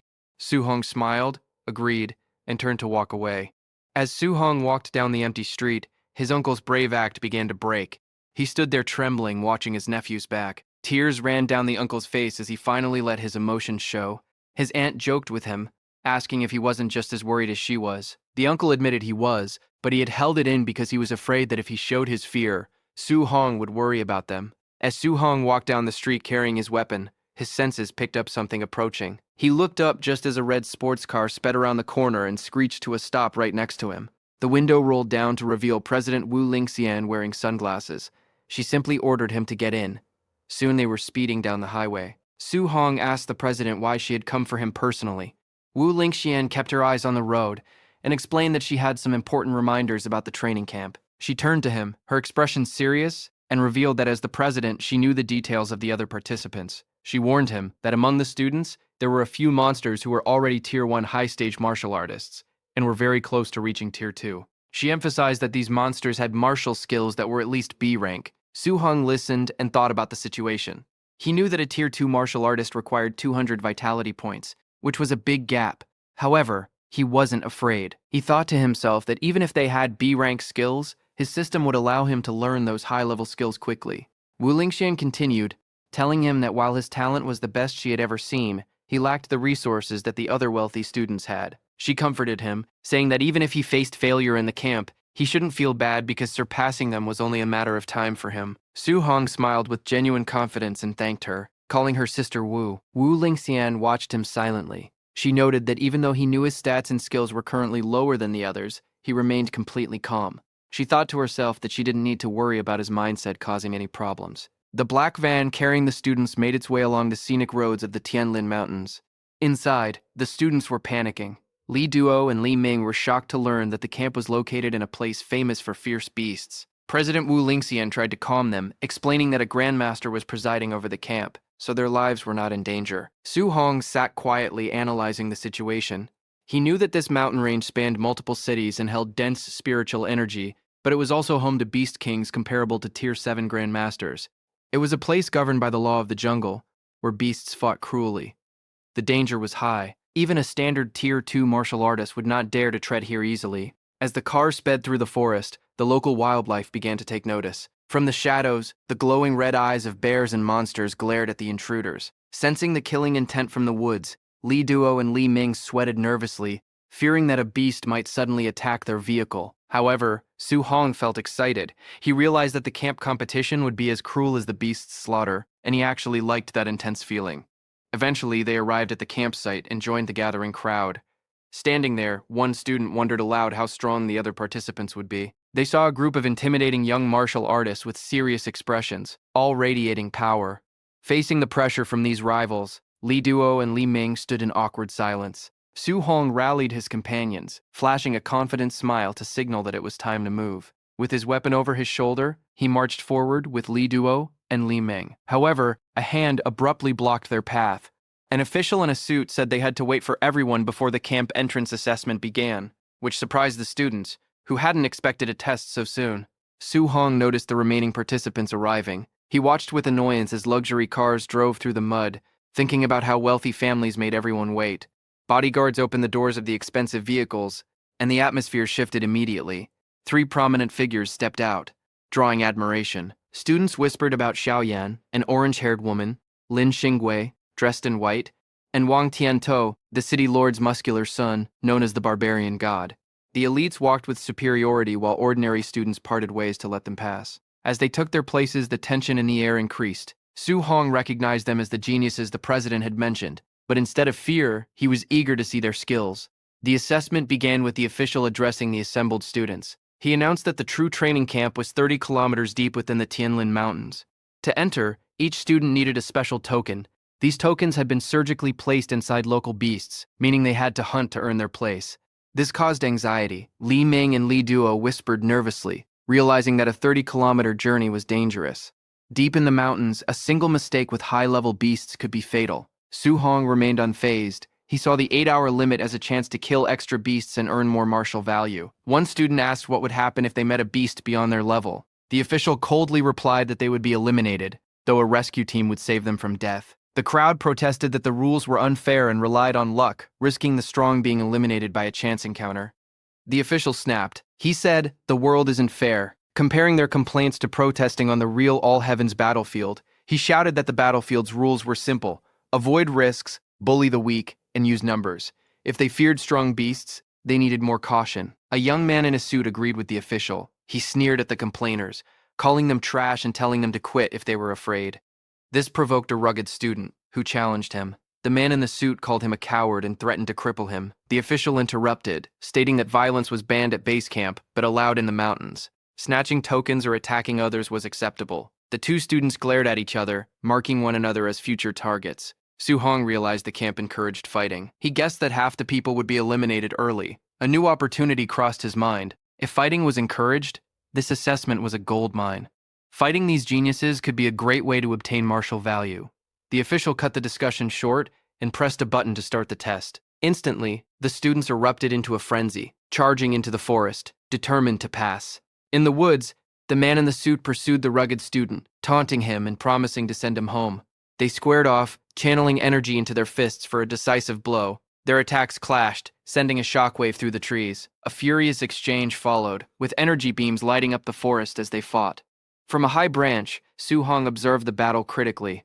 He wanted to gauge the geniuses but was unimpressed. Their power was weak, so defeating them wouldn't yield much martial value. Deciding to leave, he turned to hunt high-level beasts instead. Below, the fighters were in a stalemate. The man in the suit sneered that a pauper couldn't compare to his family's resources. The rugged student shouted back angrily. Hearing the word pauper echo, Su Hong froze in his tracks. It struck a nerve. Su Hong turned back with a dangerous glint, thinking he couldn't let this delivered martial value slip away. He walked toward the fighters and told them to stop.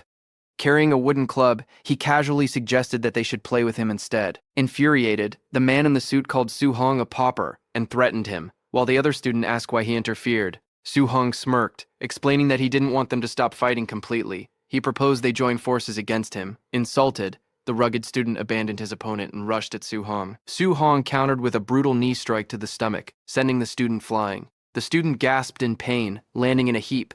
The man in the suit stared in disbelief. He couldn't comprehend how a student of similar strength had been defeated so easily. Before he could process it, Su Hong appeared in front of him with blinding speed and said, "Your turn." Paralyzed with fear, the man watched Su Hong swing the club. The strike connected, sending the man to the ground and ending the fight. The man in the suit flew through the air and crashed hard into a tree. He screamed as his eyes rolled back, completely overwhelmed by the force. On the ground, Su Hong stood calmly with the wooden stick resting on his shoulder, looking at the 2 defeated men. He said, "This is what they get for underestimating ordinary cultivators." In the monitoring room, instructors watched the fight on a large screen. One of them wondered where the newcomer had come from, complaining that he had simply walked in and one-shotted both men during their duel. Another asked whether the 2 were now eliminated. The supervisor shook his head, explaining that since they hadn't called for rescue, the assessment would continue. A staff member bowed and acknowledged the order. Back in the forest, the man in the suit groaned as he opened his eyes. Holding his aching face, he muttered about how much it hurt. As he got up, he panicked upon seeing the wooden stick nearby and scrambled back, yelling for Su Hong to stay away. The defeated man screamed in rage, shouting that he had never been so humiliated in his life, and swore that Su Hong had better not let him find him again. The other man also woke up against a tree, clutching his chest. He muttered in frustration, blaming himself for underestimating Su Hong and insisting he wouldn't have lost if he had been serious. The two men sat in awkward silence for a moment, sharing the same bruised pride. Then, one of them apologized, admitting that the other was truly strong. The man in the suit agreed and apologized for mocking him.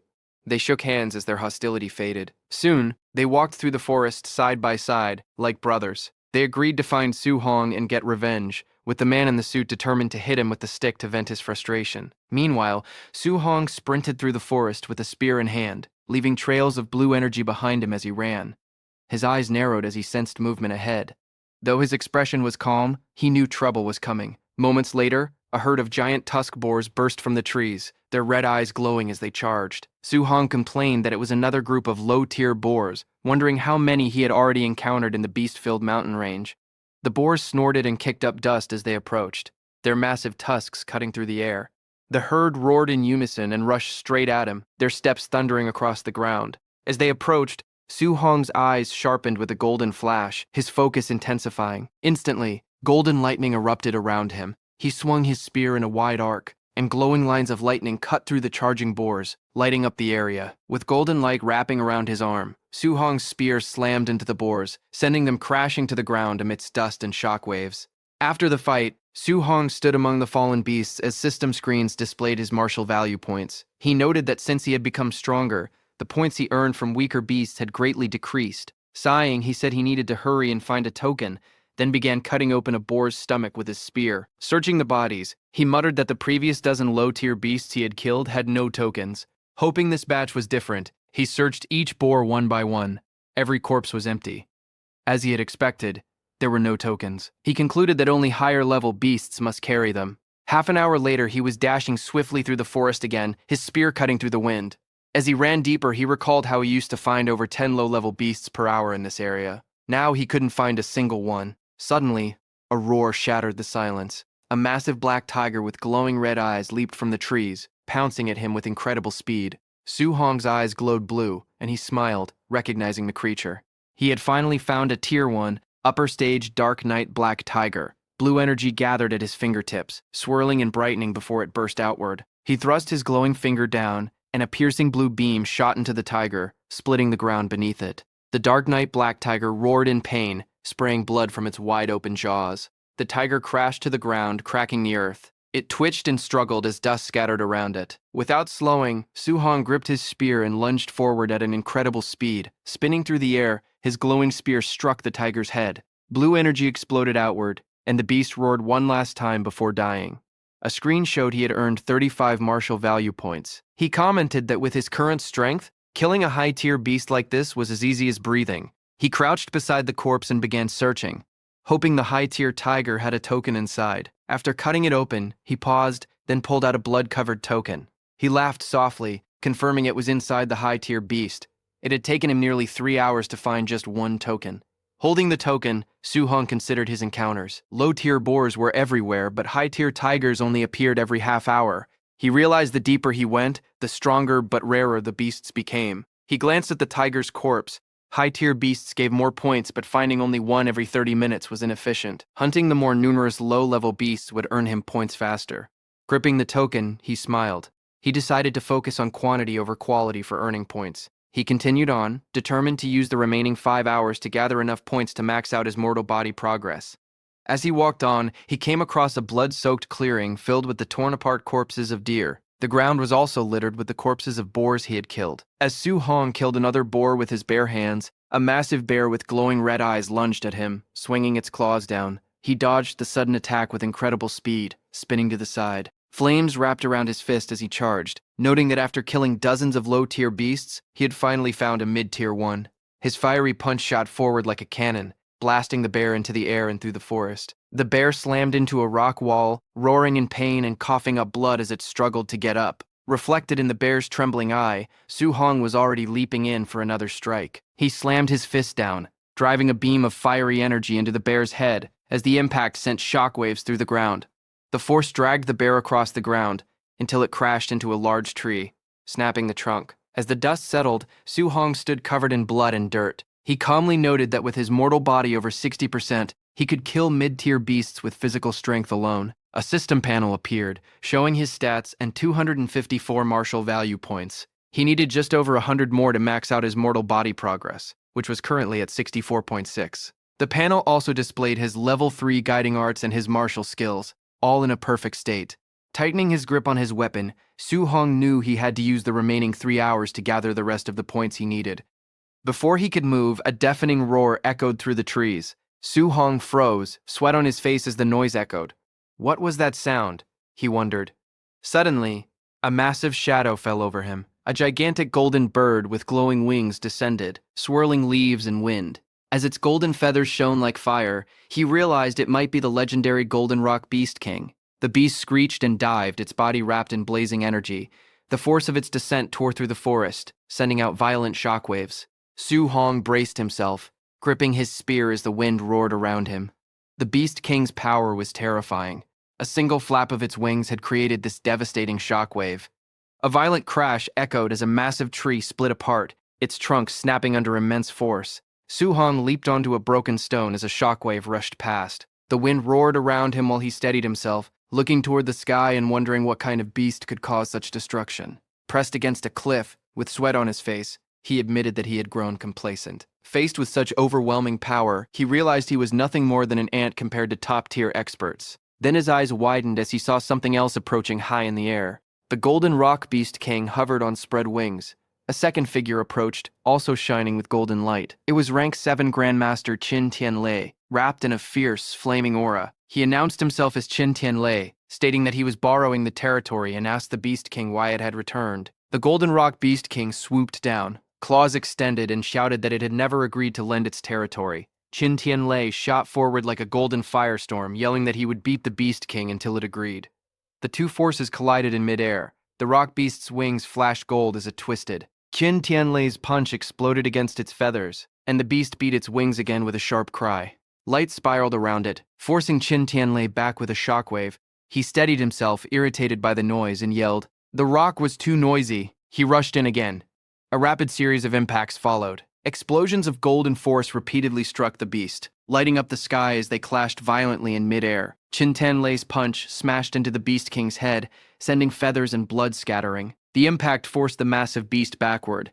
Floating calmly in his golden aura, Qin Tianlei spoke with an icy voice. He declared he was borrowing this land and ordered the beast to leave, warning it not to make him repeat himself. The beast screeched angrily as it flew away, yelling for Qin Tianlei to wait. Qin Tianlei waved dismissively, telling it to get lost. As the beast disappeared, Qin Tianlei took a slow breath, golden light swirling around him. His voice echoed across the area. He announced he was rank 7 Grandmaster Qin Tianlei and told the trainees not to panic, as the assessment would continue. Far below, Su Hong looked up in shock, watching golden rings of power spread through the sky. He wondered if this was the true strength of a rank 7 martial artist, clenching his jaw. With determination in his eyes, he vowed that he would reach that realm one day. High above, Qin Tianlei descended toward the base. Below, the crater-like area was filled with buildings for the assessment. Hovering above the officials, Qin Tianlei complained that the beast should have just agreed. He only wanted to borrow the territory for a trial, but it forced him to fight. The staff stood at attention. Among them, rank 5 martial artists Lin Zhe and Bai Mu spoke in admiration. They noted that Grandmaster Qin Tianlei was more fearsome than rumored, having beaten the famously tough Golden Rock Beast King. Qin Tianlei brushed off the praise and ordered them to the monitoring room. He wanted to see which trainees had withstood the Golden Rock's pressure earlier, and the staff followed. Inside the surveillance room, the monitors showed trainees collapsed from the shockwave. Lin Zhe explained that most were unable to move under the Golden Rock's aura. Qin Tianlei stared in surprise. On one screen, a trainee knelt beside dead black tigers, remaining calm under the beast's pressure. Who is that boy? Qin Tianlei asked. Bai Mu checked the documents. Wang Tiantuo, a Tier 1 high tier with blood chi, 340 and 95% fire affinity. He has the barbarian god physique and is the Star City Castellan's son. Qin Tianlei raised an eyebrow, noting that the Castellan treated having children like lottery tickets and had finally produced a good one after 100 tries. Another trainee appeared, using incredible speed to escape the pressure zone. Impressive movement skills, Qin Tianlei commented. Bai Mu identified him as Lin Xingwei, a Tier 1 high tier from the Lin family, with blood chi 325 and 96% wind affinity. The footage then showed a girl using a glowing barrier to shield herself, Qin Tianlei noted she was a spiritual telekinetic, skillfully using her power to resist the pressure. Bai Mu identified her as Xiao Yan, a Tier 1 mid-stage telekinetic from the Xiao family, with blood chi 290 and 95% wood affinity. Qin Tianlei nodded, noting that these three easily handled the pressure and outmatched their peers. He asked for other talents. Bai Mu listed more names from the Lin and Wang families, hesitating as she realized all the top performers were from Star City's famous families. Qin Tianlei frowned. Bai Mu explained that the dozen on the list all had Tier 2 combat power and had withstood the aura. He questioned why every standout was from a major family, asking about the students from the schools, especially number 1 high. Bai Mu explained that the school students were only Tier 1 early stage, with the 3 from number 1 high having just broken through. Qin Tianlei waved his hand dismissively, saying he wouldn't bother looking and that number 1 high was unworthy of its reputation. Then Lin Zhe shouted in shock, pointing at one person on the screen. All three looked up. The screen showed Su Hong cutting down a beast. They were shocked that he still had the strength to hunt after experiencing the Golden Rock's pressure. Bai Mu trembled and stuttered. That's Star City number 1 high's monster. Lin Zhe scolded her, telling her not to make a fuss in front of the Grandmaster. Qin Tianlei was silent, but after Lin Zhe glanced at the report, he also began shaking and repeated with wide eyes, "Monster." Qin Tianlei glanced at them, reminding the two rank 5s that they should have seen plenty of geniuses. He asked why they were making such a fuss, awkwardly adding that their temperaments weren't steady yet. But when Qin Tianlei read the report, his own eyes widened in shock. He screamed internally, wondering if the boy was even human. The report showed Su Hong's profile, 18 years old, from number 1 high, Tier 1 early stage, vitality 123. He had perfected a C-rank art and his physical strike produced 3004 combat power, rivaling a Tier 1 high level. He also likely had a special physique, 100% affinity for all 7 elements, and was cultivating all 7 simultaneously. Qin Tianlei trembled, muttering in disbelief that such a freak came from a place like Star City. He wasn't a once-in-a-century talent, he realized, but a once-in-a-millennium rarity. His shock turned to joy. Clenching the paper, his eyes glowing red with excitement, he shouted, "I've struck gold." Then he paused, confused. He demanded to know why someone so talented was only Tier 1 early stage with blood chi 123. Bai Mu quickly explained that Su Hong was cultivating all 7 guiding techniques at once. Grandmaster Qin erupted in frustration. "No wonder he's so low," he said. Cultivating 7 techniques at once was a doomed path, even for an immortal. He questioned how Su Hong could advance at all, growling that the local martial arts association president should have stopped him. Just then, a staff member reported that trainees were arriving at the camp. Qin nodded and said they would go take a look. Outside, the first 3 trainees greeted him. Wang Tiantuo saluted, addressing himself as a junior. Qin praised the 3 of them as very good. 6 hours into the assessment, more students staggered toward the camp. Some complained they nearly died, but another reminded them they had faced the Golden Rock Beast King. After 7.5 hours, more trainees gathered. As Qin watched, some early arrivals said there was no one left and suggested ending the assessment. Another scoffed that anyone still out there must be weak. But Grandmaster Qin wondered where Su Hong was. He worried that his newly discovered freak was lost, a hint of panic on his face at the thought that his precious treasure might be eliminated. A few minutes later, Qin finally spotted a figure leaving the forest. He sighed in relief, thinking the brat had finally shown up. Su Hong stepped out of the woods, dragging his spear, his clothes covered in dirt and blood. He muttered that he had made it in time, having been so focused on earning martial value that he almost forgot the deadline. As he entered the camp, trainees stared in shock. One whispered that Su Hong was ruthless. Another noted that he wasn't injured and wondered how many beasts he had killed to get so dirty. The 2 men Su Hong had embarrassed earlier glared at him. One shouted that he had been waiting for him, but the other stopped him. "Don't rush," he said. "We'll have plenty of chances inside the camp." Nearby, the 3 elite trainees watched Su Hong. One called him an expert for passing at the deadline. Another found it interesting. Wang Tiantou, with his eyes closed, simply nodded. As the sun set, Instructor Lin Zhe stepped forward and announced that the 8-hour limit was over. Anyone not present was eliminated. He then began to introduce the camp's facilities and rules. Instructor Lin introduced the major facilities, which included a gravity room, a movement skill training room, and a ferocious beast combat room. He pointed to a large building, the Martial Arts Pavilion. There, trainees could use contribution points to buy martial arts techniques, pills, and weapons, some as high as rank. Hearing this, a blood-covered but calm Su Hong sat among the trainees. He thought that coming here was the right decision, but Instructor Lin then explained the rules. All facilities required contribution points to use. The only way to earn points was by passing training subjects. Outstanding performance would earn extra rewards. As the sun set, he dismissed them. He told those with energy to start training and the injured to follow him to the dorms to rest, vowing that no one would die under his supervision. Su Hong entered his dorm and was surprised to find it was a single room. He realized he could now cultivate and level up without being seen. Later, he sat cross-legged on his bed and opened his status screen. It showed his stats: Vitality 126, Spirit 26.5, and Mortal Body 64.6%. His Thunder and Heavenly Flame guiding techniques were at level 3, and his 3 martial arts were at perfection. He had 354 martial value. Taking a calm breath, he decided to use all of it to upgrade his mortal body. A surge of power erupted around him in red flames. Countless glowing notifications appeared, each showing his mortal body increasing by 1% as the red energy strengthened him. Finally, a message appeared. His mortal body had reached 100% and was now evolving. His eyes snapped open, glowing with crimson light as his breath surged like a storm. Su Hong's physical evolution began, causing intense red energy and glowing nodes to map across his newly strengthened body. He meditated on the floor of his dorm room while a fierce vortex of spiritual energy swirled around him. As the process finished, he let out a sigh, with steam radiating off his refined form.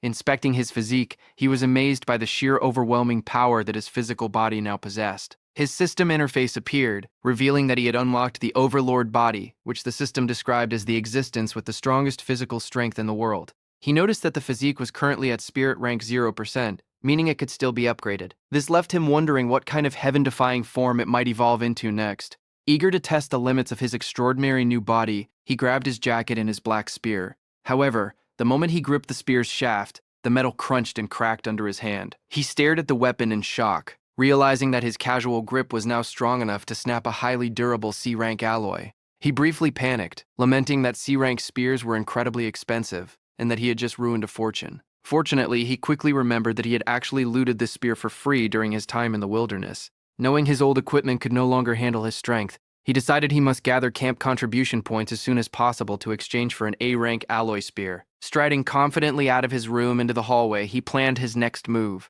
contemplating if he could easily earn those points by training with a weight vest of a few hundred kilograms. Inside the camp warehouse, a crowd of trainees gathered in awe around Wang Tiantuo. Despite carrying a massive 3,000-kilogram weight, Wang Tiantuo effortlessly leaped into the air. Watching from the sidelines, Lin Shenggu and Xiao Yan were amazed by his monster-like strength, noting that an ordinary Tier 1 martial artist could only handle a fraction of that load. Observing the warehouse feed from the monitoring room, Grandmaster Qin Tianlei praised Wang Tiantuo's barbarian god body. The conversation then shifted to Su Hong. Bai Mu asked how they should address Su Hong's flawed path of cultivating 7 guidance techniques simultaneously. Knowing that directly confronting a proud genius would likely backfire, Qin Tianlei decided to make Su Hong realize his mistake the hard way.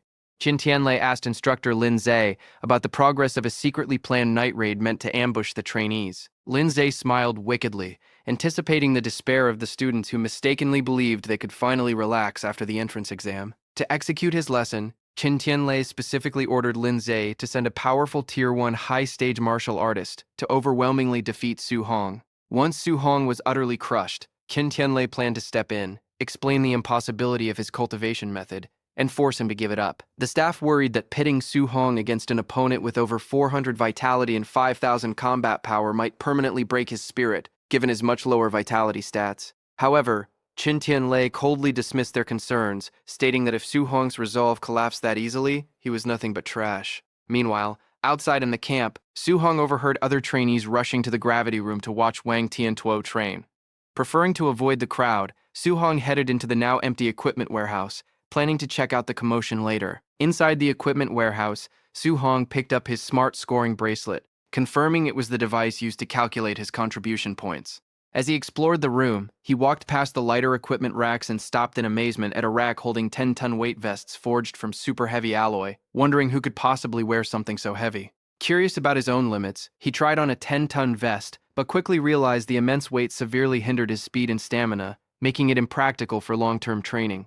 He decided to swap it for a 5-ton vest instead. After rapidly leaping around the warehouse to test his mobility, he concluded that the 5-ton load was perfectly suited for his current physical state. Thinking about his competition, Su Hong wondered how much weight Wang Tiantuo and the other top-tier geniuses chose to wear, assuming that since they were at the Tier 1 high stage, they must be at least as strong as he was, if not stronger. Hoping to learn from their cultivation methods, he left the warehouse to go observe them. Outside, a large crowd had gathered in front of a pyramid-shaped gravity room. The trainees were astounded that Wang Tiantuo had entered the facility without taking off his 3-ton weight vest. A monitor displayed Wang Tiantuo straining inside the room under 2 times normal gravity, which the crowd noted effectively turned his 3-ton vest into a grueling 6-ton load. Standing at the back of the crowd with his arms crossed, Su Hong was genuinely surprised to hear that Wang Tiantuo's base vest was only 3 tons. Considering that weight to be incredibly light compared to his own comfortable 5 tons, Su Hong realized he had completely underestimated the sheer toughness and superiority of his newly evolved overlord body. Su Hong approached his former schoolmates, Chen Shan and Li Duo, and asked why they weren't going into the gravity room to cultivate. Looking defeated, the two explained that the massive gap in strength between them and the top-tier geniuses made them feel completely inadequate, and they feared the embarrassment of being compared to them if they trained right then. Su Hong sighed and patted one of them on the shoulder, disappointed that they would let their pride and fear of comparison stop them from improving. Ignoring their warnings to wait until the crowd left, Su Hong confidently walked toward the brightly lit pyramid-shaped gravity room. The gathered onlookers immediately began to mock him, assuming he was trying to arrogantly surpass Wang Tiantuo's record. They called him brainless and shameless, especially since he didn't appear to be wearing a weight suit. Unbothered by their taunts, Su Hong stepped through the entrance, reflecting that such expensive, heavily funded facilities were usually restricted to elite aristocratic families, making this a rare opportunity he refused to let slip by. Inside the high-tech room, Su Hong evaluated his limits. He calculated that because he was secretly wearing the 5-ton weight vest under his tracksuit, setting the room to double gravity would subject his body to 10 tons of force, a crushing load he could only endure for about 10 minutes. Deciding to pace himself so he could train for a longer period, he adjusted the control dial to 1.5 times normal gravity instead. Instantly, the increased pressure hit him, and he grunted as his body strained to brace against the heavy invisible force. Completely unaware of his hidden 5-ton vest, the crowd outside watched his struggles on the monitor and laughed. They mocked him for barely being able to handle a mere 1.5x gravity without any extra weights, cementing their belief that he was just weak since he had been the last to finish the entrance assessment. Meanwhile, completely focused on his training, Su Hong sat cross-legged on the floor, surrounded by a fiery red aura. He realized that while the intense pressure made cultivating his guidance technique significantly more difficult, the high-end facility was doing its job perfectly, as his cultivation speed had drastically accelerated. After enduring the intense pressure for 2 hours, Su Hong remained seated on the floor of the gravity room, cultivating while enveloped in a fierce red aura. Sweating heavily and pushing his limits, he focused on his training while his eyes glowed with a sharp blue light. His strenuous effort yielded significant results when he checked his system panel. He noted with satisfaction that his water, earth, and wind guidance techniques had all leveled up by 1, and his vitality had jumped from 126 to 130 points. Struggling to his feet, he finally turned off the gravity machine. Impressed by the room's effectiveness, he eagerly considered how beneficial the camp's movement technique in ferocious beast rooms would be. Utterly exhausted, he stumbled out of the facility, wiping the thick sweat from his face. Waiting outside, 2 other trainees immediately began to mock him. Still under the false impression that he had been training without weights at a mere 1.5x gravity, they laughed at his worn-out state, with one arrogantly boasting that he could easily sleep overnight in those conditions. Ignoring their baseless taunts, Su Hong simply complained about the boiling heat and terrible breathability of his gear before unzipping his tracksuit, casually revealing the massive 5-ton weight vest he had been wearing the entire time. Seeing the heavy equipment hidden underneath his clothes, the 2 mocking trainees were left completely paralyzed in shock. The 2 trainees were surprised when Su Hong removed his weight vest, as they had assumed it weighed only around 500 kilograms. Even though they admitted his strength was passable for lasting 2 hours, they still looked down on him when he dropped the vest to the ground. They insisted he was nothing compared to the camp's top genius, Wang Tiantuo. Suddenly, a commotion broke out as the crowd noticed Wang Tiantuo finally exiting the gravity room. The trainees marveled that he had withstood 6 tons of heavy pressure for over 2 hours. Sweating profusely and panting, Wang Tiantuo stepped out while the crowd praised his physical strength as the absolute best in the training camp. He unfastened his heavyweight vest and carelessly tossed it to the floor. The massive impact shook the earth, terrifying the nearby trainees. Relieved to be free of the immense burden, Wang Tiantuo massaged his sore shoulder and admitted the weight was incredibly grueling. Lin Xingwei then approached Wang Tiantuo, casually fanning himself, and challenged him to a competition in the movement technique room. Wang Tiantuo immediately declined, acknowledging that Lin Xingwei cultivated an A-rank wind attribute movement technique and admitting he would be completely foolish to compete against him in agility. Overhearing their conversation, Su Hong was instantly intrigued by the mention of an A-rank movement technique, realizing that despite the immense raw power of his newly evolved overlord body, he still lacked high-level agility skills. Su Hong smiled, seeing a perfect opportunity to upgrade his arsenal. Following the crowd, Su Hong arrived at the dome-shaped movement technique training room, eager to witness the A-rank flying swan starting cloud step for himself. Inside, the trainees watched the monitors in disbelief, noting that Lin Xingwei had confidently set the room's arrow dodging simulation to its absolute maximum difficulty of level 10. On the screen, Lin Xingwei moved with blinding speed, effortlessly weaving through a dense, rapid-fire barrage of flying arrows. He moved with such grace that he even closed his eyes mid-air, dodging the projectiles while mysteriously conjuring falling pink petals, leaving the audience stunned by his effortless showboating. Watching the spectacular display, Su Hong calmly praised the technique.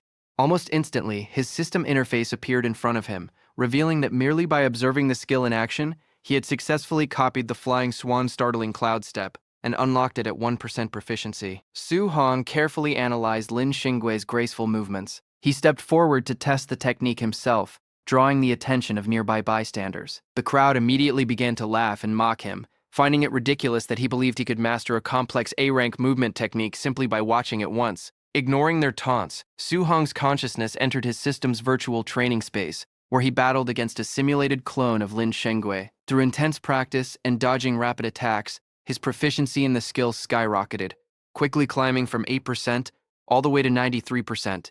A system notification soon congratulated him on officially reaching the basic level of the technique. Su Hong stood triumphantly, thrilled to have acquired his first A-rank movement skill. As the system prepared to send him back to reality, Su Hong reflected that having to use Lin Xingwei's incredibly showy movements as a learning template was somewhat embarrassing. Satisfied that he no longer needed the movement technique room, he decided his next destination would be the ferocious beast room, where he could hunt beasts to earn martial value and increase his vitality. However, his train of thought was interrupted when he noticed the entire crowd staring at him and taking pictures with their phones, praising his dramatically flashy posture. To his absolute mortification, Su Hong realized that while he was training in his mind, his physical body in the real world had been acting out all of the exaggerated, showy poses. Deeply embarrassed, he sprinted away from the area at top speed, ignoring the crowd's cheers asking him to perform again, and silently vowed to never use Lin Xingwei as a template again. As he dashed off, Su Hong's sharp senses picked up the feeling of being followed. Trailing a short distance behind him were the student in the suit, now armed with a wooden club, and the rugged student he had defeated during the entrance assessment. Having tracked Su Hong's path toward the ferocious beast room, the two vengeful trainees plotted to block the exit and ambush him the moment he came out. Arriving at the large facility known as the ferocious beast room, Su Hong noticed a large crowd gathered outside. Near the entrance doors, he overheard a tense exchange between Wang Tiantuo and Xiao Yan. Wang Tiantuo laughed, noting that Xiao Yan wanted to compete with him in hunting beasts to determine who was truly the #1 trainee in the camp. Wang Tiantuo arrogantly asked if she genuinely believed her spiritual telekinesis could defeat his barbarian god body. Feeling underestimated, Xiao Yan confidently retorted that he was the one underestimating the true power of a spirit master. Intrigued by the mention of a spirit master, a fighting style he had never seen before, Su Hong decided to delay earning his own martial value so he could observe her techniques first. Looking through the observation window into the simulated forest environment, Su Hong was completely shocked to see Xiao Yan gracefully walking down from the sky toward a pack of black tigers. He marveled at this, knowing that walking on air was a miraculous feat typically restricted to high-level grandmasters, and realized this must be the unique power of a spirit master. With a simple glowing motion of her outstretched hand, Xiao Yan summoned her power. Instantly, several streaks of blinding golden light shot forward, simultaneously piercing the skulls of 3 Tier 1 high-stage black tigers. Su Hong watched in awe as the beasts were killed instantly, wondering what the mysterious flowing light was made of. Suddenly, a massive, terrifying bear-like beast, enveloped in a red aura, roared and attempted to ambush Xiao Yan from behind. However, the beast was instantly stopped in its tracks, its eyes widening in shock. Xiao Yan used her spiritual telekinesis to forcibly lift and paralyze the giant creature in mid-air, leaving Su Hong amazed by her ability to effortlessly bind such a massive enemy. With a swift wave of her arm, Xiao Yan directed the golden light to cleanly pierce straight through the suspended beast's head, executing it on the spot.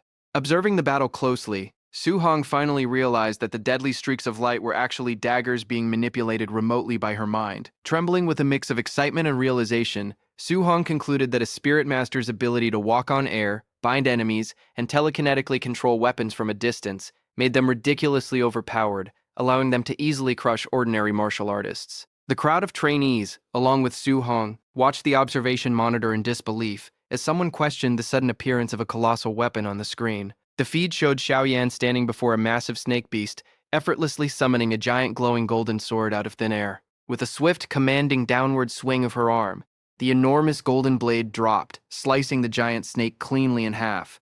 Observing this impossible feat, Su Hong was completely bewildered. He noted that she wasn't carrying any weapon earlier and reasoned that a physical sword of that magnitude would weigh several tons, making it far too heavy to wield so easily. Stepping into the conversation, Lin Xingui casually approached the group while fanning himself. He calmly clarified that the giant sword wasn't a physical weapon at all, but rather a highly advanced A-rank martial skill exclusive to spirit masters. Hearing this, the crowd was astounded that yet another A-rank skill had been revealed. Someone turned to Lin Xingui, asking how all the top geniuses seemed to possess such rare techniques, and wondered if Wang Tiantuo had one as well. Lin Xingui confidently confirmed that Wang Tiantuo did indeed possess a devastatingly powerful A-rank offensive martial skill, causing the surrounding trainees to despairingly call the elites heaven-defying monsters. However, rather than feeling intimidated by the massive gap in resources, Su Hong broke into an eager smile. Realizing that the training camp was overflowing with elite A-rank martial skills just waiting to be copied by his system, he happily concluded that coming to the camp was the best decision he could have made. The trainees watched the monitor as Wang Tiantuo obliterated a Tier 1 high-level ferocious beast with a single punch. They quickly realized that the elite trainee was relying purely on his immense physical strength, rather than using any actual martial skills. Since there was nothing to copy from Wang Tiantuo at the moment, Su Hong turned away, deciding to find another opportunity to learn from him later. Inspired by Xiaoyan's display of power, Su Hong opened his system panel to check his own attributes. He noted that his spirit stat was only at 26.5. To become a spirit master, he needed his spirit stat to exceed 100, leaving him 73.5 points short. Calculating that he needed exactly 735 martial value points to bridge this gap, he gathered blue energy in his hand and eagerly resolved to go on a massive monster-killing spree to farm the necessary points. Meanwhile, the student in the suit and the rugged student were still secretly tailing him. They watched as Su Hong entered one of the testing arenas inside the ferocious beast room. Noticing that the rest of the camp was completely distracted by Wang Tiantuo and Xiaoyan's training, the two vengeful trainees concluded that no one would interfere. They decided this was the perfect opportunity to corner Su Hong inside and ruthlessly beat him up. As they prepared to ambush him, the rugged student suddenly cried out in alarm, prompting the suited student to nervously shush him so they wouldn't be discovered. The rugged student pointed up at the large observation monitor mounted above the facility's entrance. The two stalkers were absolutely horrified by what they saw on the screen. Su Hong was casually standing in the arena, surrounded by a towering red-eyed bear monster, giant armored scorpions, and massive stone-skinned beasts. They realized in utter disbelief that Su Hong had simultaneously challenged more than 10 Tier 1 high-stage ferocious beasts at once, leaving them wondering if he had completely lost his mind. As they watched the spectacle unfold, the rugged student urged that they find an instructor to rescue Su Hong. The suited student, however, replied that it was already too late, insisting that Su Hong would be torn to shreds within seconds. Observing the overwhelming odds, they both realized that their chance for revenge had slipped away. Inside the arena, Su Hong remained completely unfazed and adopted a confident fighting stance. With a calm smirk, he taunted the surrounding horde of beasts, provoking them to attack. Incited by his arrogance, the massive snake and the giant armored scorpion lunged at him with deafening roars. Su Hong effortlessly dodged the scorpion's powerful sweeping strike, moving with blinding speed. He then conjured a swirling sphere of intense blue energy in his hand and unleashed a burst of energy beams, blasting the surrounding beasts and sending them flying through the air. Without pausing, his hand glowed even brighter as he readied his next move. Darting through the air, he delivered rapid, glowing blue slashes that tore through the monster pack, cutting down tigers and scorpions with ease. Outside, the two stalkers watched the massacre unfold in complete shock. The suited student wondered if he was dreaming, noting that even a mid-stage artist would inevitably die against so many high-stage beasts. Meanwhile, the rugged student observed that Su Hong's movements looked strangely familiar. In disbelief, the suited student suddenly realized that Su Hong was perfectly executing Lin Shengwei's signature technique, the flying swan-starting cloud step. The rugged student asked whether Su Hong had learned the skill merely by watching Lin Shengwei. The suited student dismissed this possibility, arguing that a regular student could not access such a high-grade technique, and he wondered if Su Hong came from a powerful family. He stressed that mastering an A-rank technique simply by observation was nearly impossible, and he marveled at Su Hong's extraordinary talent. Intimidated by what they had witnessed, the rugged student suggested that they abandon their revenge, admitting that even together, they would not stand a chance against Su Hong. Although he trembled as he gripped his club, the suited student refused to back down. He declared that whether Su Hong was a genius or descended from a great family, he simply could not let their grudge go. Nervously, the rugged student pointed to the monitor and urged his companion to take another look before making any final decision about confronting Su Hong. The suited student stared at the display, and his expression shifted to one of horror as a cold sweat broke out on his face. Left speechless by the massacre on the screen, he let his wooden club drop to the floor. Inside the arena, Su Hong rested atop the corpse of a slain monster. The two stalkers were utterly astounded as they realized that he had slaughtered all 11 high-stage beasts in just a few minutes. Sweating slightly, Su Hong checked his interface and was disappointed to find that killing the high-stage beasts had yielded only 81 martial value points. He realized that farming points was becoming increasingly difficult as his power continued to grow. Suddenly, Su Hong caught movement in the shadows.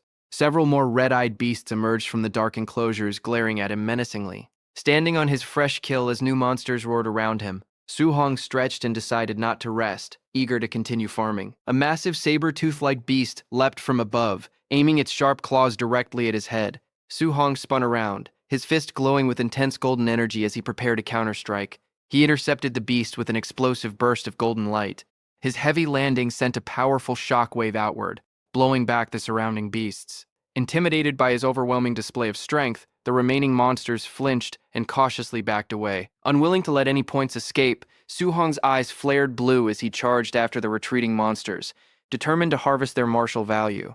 He leapt into the air and grabbed the armored tail of a giant scorpion.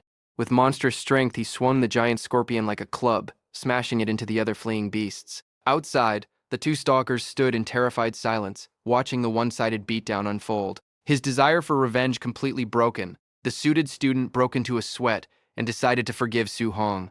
The rugged student agreed, suggesting that they leave before the monster inside finished his training. As they left the arena, the two overheard trainees gossiping about the elite students. The crowd marveled that Wang Tiantuo had killed 9 high-stage beasts in under 10 minutes, while Xiao Yan had killed 8 without even moving. Another trainee asked the two stalkers whether they had gotten their revenge on Su Hong. Sweating and forcing a smile, they awkwardly nodded and laughed it off. Internally, however, they trembled, realizing that if they had not backed down, they would have been the ones lying on the floor. They concluded that the training camp was truly filled with monsters. At the entrance to the ferocious beast rooms, the automated doors slid open. Wang Tiantuo and Xiao Yan emerged, looking utterly exhausted.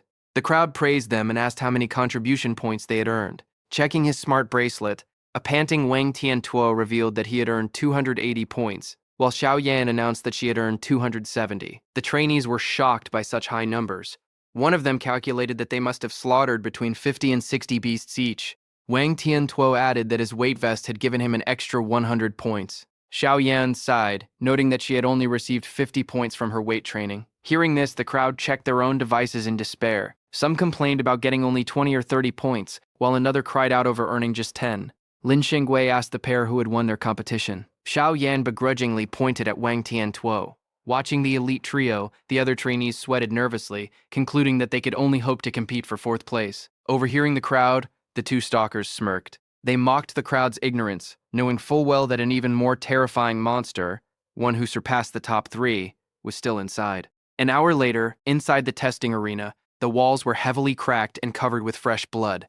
The floor had become a slaughterhouse, piled high with the mutilated corpses of countless beasts. In the center of the carnage sat a lone figure, Su Hong. He rested on a slain monster, panting and covered in sweat, dirt, and blood from the long battle. Even with his overlord body's stamina, fighting for over an hour had left him completely exhausted. Checking his interface, he was frustrated to find that he was still short of the 735 martial value points needed for his next upgrade. However, his smart bracelet showed his camp rewards.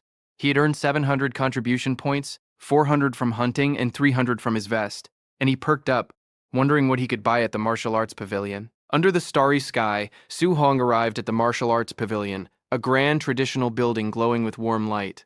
Inside, he stood at the counter, flipping through an inventory ledger. Across from him, a female receptionist in a pink suit sat with a bored expression. Scanning the catalog, Su Hong noted that basic Tier 1 pills cost between 10 and 50 points.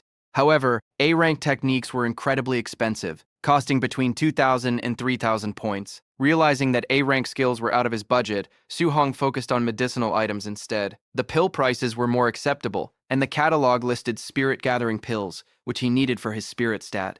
The receptionist asked whether he had decided what to exchange his points for, secretly judging his Tier 1 cultivation level and assuming that he was too poor to afford anything worthwhile. Ignoring her, Su Hong asked whether the spirit-gathering pills permanently increased spiritual power. The receptionist confirmed this, explaining that they only worked the first time and that higher-grade pills yielded better results. With this confirmation, Su Hong scanned the list and found the highest quality option, a Tier 4 spirit-gathering pill, which cost 500 contribution points. Su Hong confidently asked for a Tier 4 spirit-gathering pill, startling the receptionist. Still assuming he was a poor student, she reminded him that the pill cost 500 points, not 50. Unbothered, Su Hong simply confirmed his order and raised his wrist, tapping his smart bracelet on the payment terminal. It flashed his 700-point balance, leaving the receptionist wide-eyed in shock. Her attitude shifted immediately to enthusiasm. Blushing and smiling, she presented him with the pill in an ornate box. Su Hong thanked her and asked whether they carried dual Thunder and Fire attribute alloy spears. The receptionist confirmed that they did, adding, "It only costs 200 points." She flirtatiously thanked her handsome customer for his business. Later that night, the moon shone over the quiet camp dormitories. Inside his room, Su Hong's new weapon, a C-rank Thunderfire spear, leaned against the wall. On his bed, Su Hong reviewed his glowing interface. He saw that his vitality and elemental techniques had leveled up, and that he had 490 martial value points. He was satisfied, as his progress that day exceeded a normal week's worth. Opening the box, he revealed the glowing spirit-gathering pill. He calculated his stats, noting that his base spiritual power was 26.5. Even if he converted all 490 martial value points, he would still be 25.5 points short of the 100 needed to become a spirit master. Holding the pill up to the light, he hoped that the Tier 4 medicine would provide the remaining 25.5 spiritual power points he needed. With a determined smile and a fierce glint in his eyes, Su Hong swallowed the pill, resolved to become a spirit master. The glowing green pearl-like medicine activated, releasing a surge of vibrant green energy that flowed through Su Hong's body, illuminating his energy pathways. He felt an immediate sense of comfort as the pill soothed his exhausted nerves. Sitting cross-legged on his bed, his mind grew clear, and his senses expanded until he could perceive every corner of his entire room. Su Hong opened his eyes, which now glowed a bright blue. He checked his system interface and saw that the pill had raised his spirit stat by 24 points, bringing it to 50.5. He calculated that his 490 martial value points combined with his new spirit stat only brought him to 99.5%. He was still 5 points short and regretted not killing one more beast. Accepting that he would have to wait until tomorrow, Su Hong lay down to rest. In the brightly lit camp warehouse, the staff assembled. Instructors in dark uniforms gathered to discuss the new trainees, while reviewing their profiles. One man asked Bu Jinfeng why someone from the prestigious Martial Dao University had been summoned to serve alongside them with new recruits. Bu Jinfeng scoffed, calling the recruits fake geniuses and claiming they weren't even qualified to be his high school sparring partners. The bald instructor laughed and showed Wang Tiantuo's profile, which listed a vitality of 340, a level Bu Jinfeng had never reached. Much to his surprise, a gray-haired instructor then presented Lin Xingwei's profile, noting that his vitality exceeded 300, while a mustached instructor added that his own student was a spirit master. Bu Jinfeng, however, was confused by his assigned target, Su Hong's low stats. He questioned why he had been given a Tier 1 trainee with only 123 vitality, while the others had received strong ones. The other instructors were in disbelief, as Bu Jinfeng was their strongest member. They wondered why he had been assigned such a weak target, and questioned whether Grandmaster Qin Tianli had made a mistake. At that moment, Grandmaster Qin Tianli entered the room with Lin Zhe and Bai Mu, confirming that he had made no mistake. Bu Jinfeng complained to the Grandmaster, feeling insulted by the assignment. Qin Tianli clarified that Su Hong's combat power rivaled that of a Tier 1 high-stage martial artist. This stunned the instructors, who wondered what kind of monster could possess such power with only 123 vitality. Qin Tianli said that some information was classified and that Bu Jinfeng would understand after fighting him. Reluctantly, Bu Jinfeng sighed, remarking that with his vitality nearing 500, It felt like bullying. Annoyed, Qin Tianli slapped Bu Jinfeng on the head and told him to stop talking and just do the mission. He ordered him to go all out and beat Su Hong until he questioned his very existence. Rubbing his head, Bu Jinfeng asked if the Grandmaster had some personal grudge, warning that he wouldn't be responsible if he accidentally crippled Su Hong. With a dark grin, Qin Tianli encouraged him to beat Su Hong ruthlessly, promising rewards even if the boy ended up crippled. Seeing this, Bu Jinfeng felt pity for Su Hong. Qin Tianli then ordered the operation to begin, and the instructors dashed out to execute the ambush. Late at night, the scene outside was quiet, with snow dusting the exterior of the training camp. Chaos soon erupted in the dorms as masked instructors breached the doors, launching a violent ambush on the trainees. Panicked shouts echoed from the dorms as trainees screamed in confusion, with some begging for time to get dressed. Alerted by the commotion, Su Hong sat up and deduced that the camp was under a sneak attack. He stared at his locked door as two massive slash marks tore through the wood from the outside. The door shattered as Bu Jinfeng burst in, wielding a sword coated in purple energy and wearing a confident smirk. He unleashed a cross-shaped strike that shattered the floor, but Su Hong reacted instantly, leaping backward to evade it. As debris flew, Su Hong recalled rumors of assassins and wondered if his attacker was from that hostile faction. Landing safely, he grabbed his new spear and took a defensive stance in the ruined room. Unable to gauge his masked assailant's strength, Bu Jinfeng leaped, bringing down a massive arc of purple energy. Confident, he mocked Su Hong, calling him an unlucky Tier 1 brat. Hearing him speak and sensing his aura, Su Hong realized that the intruder was a human Tier 1 martial artist, not an alien assassin. A confident smile spread across Su Hong's face as he realized this was a stroke of luck. He calculated that defeating this opponent would give him the 5 martial value points he needed to become a spirit master. Mid-air, Bu Jinfeng's eyes widened in shock. He saw that the trainee wasn't dodging but stepping forward to meet his strike head-on.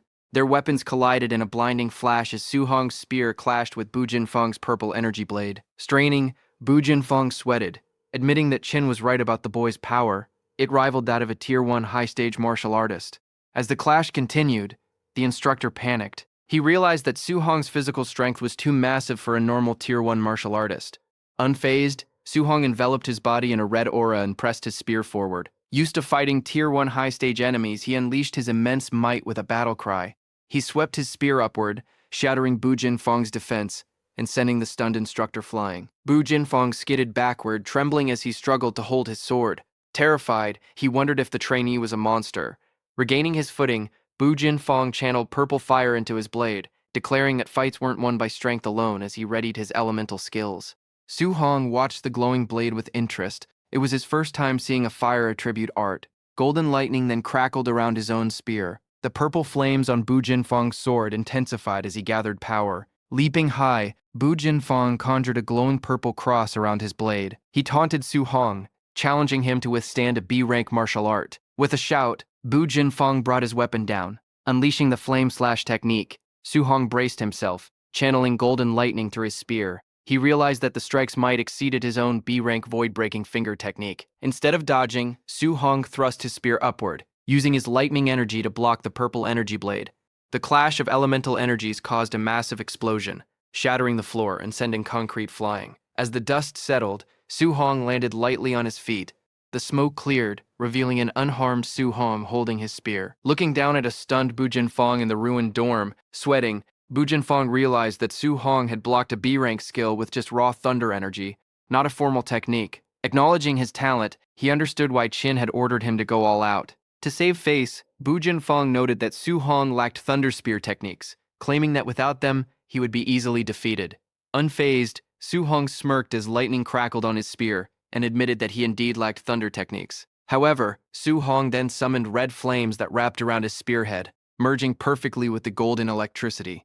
Enveloped in a dual aura of fire and lightning, Su Hong stood confidently as Bu Jinfeng stammered in disbelief at the sight. Sweating and wide-eyed, the instructor stared in shock, terrified to see that the trainee had perfectly executed an advanced attribute fusion. Su Hong stood facing Bu Jinfeng, his spear ablaze with a fused energy of fire and lightning. Bu Jinfeng broke out in a cold sweat of shock as he witnessed the fusion of 2 elemental attributes, something he had previously dismissed as mere legend. Flames blazed from Su Hong's eyes as he lunged fiercely at the instructor. In response, Bu Jinfeng swung his weapon with forceful intensity, unleashing a surging wave of purple energy. The purple blade clashed violently against Su Hong's lightning-infused spear, Su Hong overpowered the strike and thrust his spear forward, unleashing a massive eruption of combined elemental force that completely engulfed his opponent. The sheer destructive power of the attack shattered Bu Jinfeng's defenses, forcing him to cough up blood. Astounded by the devastating impact, the overwhelming blast hurled Bu Jinfeng backward with brutal force, sending him crashing through the building's exterior wall in an explosion of debris. As the dust gradually settled, Su Hong stood victorious and entirely unharmed amid the rubble. At that moment, the system notified him that he had earned 7 martial value points. Su Hong smiled, realizing that he had finally accumulated enough points to become a spirit master. He reviewed his system interface, confirming his updated statistics and his new total of 497 martial value points. Outside in the courtyard, loud crashes and the sounds of fierce battle echoed from the dormitory building. Grandmaster Qin Tianli and Bai Mu arrived on the scene and observed the commotion from a distance. Unaware of Su Hong's victory, Qin Tianli assumed that enough time had passed for Bu Jinfeng to have thoroughly crushed the young trainee. With confidence, he told Bai Mu that he had already prepared a speech to correct Su Hong's cultivation path and to force him to abandon his flawed method of practicing multiple techniques simultaneously. However, his lecture was abruptly cut short by a massive explosion as Bu Jinfeng was violently blasted through the upper wall of the dormitory. He plummeted from the sky and slammed heavily into the ground right at the feet of the Grandmaster and Bai Mu. Bu Jinfeng lay completely unconscious, his eyes rolled back and blood dripping from his mouth. Bai Mu gasped in shock as she recognized the elite instructor lying before her. Beside her, Qin Tianli stared down at the broken body in stunned silence, his earlier confidence utterly shattered. Trembling, Bai Mu pieced together the terrifying implication. If Bu Jinfeng was the one who had been defeated, it meant that the low-level Su Hong had actually beaten him. Before they could fully process this shocking upset, 3 more massive blasts shattered the remaining upper windows of the dormitory. 3 more figures were launched into the night sky, each trailing a distinct path of elemental energy. The 3 figures plummeted downward and crashed violently into the courtyard, landing right next to Bu Jinfeng. They were revealed to be the other 3 masked instructors who had been sent to ambush the top trainees. All of them were battered, bruised, and completely unconscious. Up in the ruined building, the top 3 elite trainees emerged victorious. Wang Tiantuo stood with his arms crossed, exuding confidence. Xiao Yan floated comfortably inside a telekinetic bubble, while Lin Xingui sat on a ledge, casually fanning himself. Wang Tiantuo called down to Grandmaster Qin, suggesting that he send stronger opponents next time, because these instructors had proven to be far too weak. However, Wang Tiantuo paused in confusion when he noticed 4 defeated instructors lying in the courtyard, rather than the 3 they had just fought. Xiao Yan wondered aloud who could have possibly finished their fight even faster than they did. Lin Xingui, misreading the situation, casually assumed that the 4th trainee must have been weak and was simply crushed instantly by their assigned instructor. Still sweating from the shocking revelation, Bai Mu mentally corrected Lin Xingui's arrogant assumption. Staring down at Bu Jinfeng's broken body, she knew that he had actually been the strongest of the 4 instructors sent out tonight. Grandmaster Qin Tianli stroked his beard thoughtfully. Analyzing the situation, he acknowledged that the swift victories of the top 3 trainees made sense, given their high cultivation levels and unique talents. However, he was deeply perplexed that Su Hong, a mere early-stage Tier 1, had managed to defeat a near Tier 2 opponent even faster than the elite geniuses had. Frowning in intense thought, the Grandmaster wondered what secret had allowed Su Hong to achieve such a feat, speculating whether the boy had used an ultimate martial art or possessed a supreme physical constitution. Suddenly, Instructor Lindsay sprinted toward them in a panic, shouting that a major incident had occurred. Qin Tianli calmly closed his eyes and waved a hand dismissively.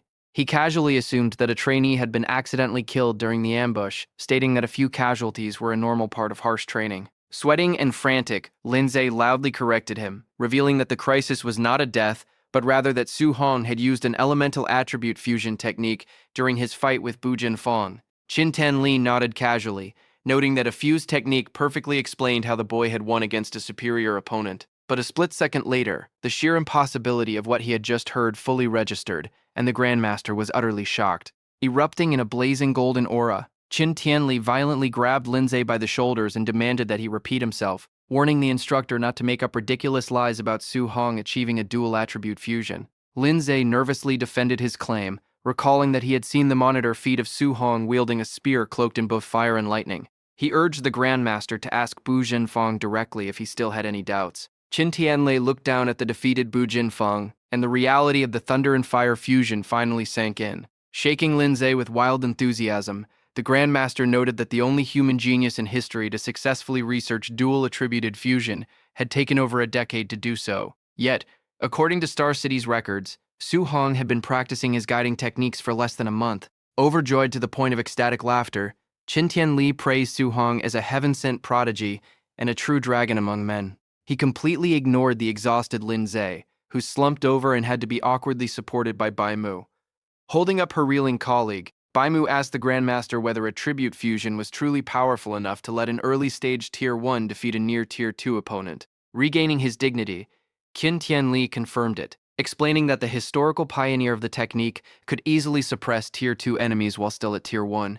Intrigued by the overwhelming power, Bai Mu questioned why such a formidable combat method was not widely promoted for cultivation, reasoning that despite the extreme difficulty, the potential rewards were worth the risk. Qin Tianli solemnly explained that many had tried attribute fusion in the past, but the process was incredibly difficult and carried a high risk of severely crippling the practitioner. He added that even if someone succeeded, they often remained permanently stuck at the Tier 1 cultivation level, making the immense effort and danger ultimately pointless. However, his demeanor shifted back to intense excitement as he clenched a fiery fist, emphasizing that Su Hong had managed to master this fusion in less than a month. He marveled at the boy's monstrous comprehension skills and wondered aloud just how devastating his power would become if he successfully fused all 7 of his elemental attributes.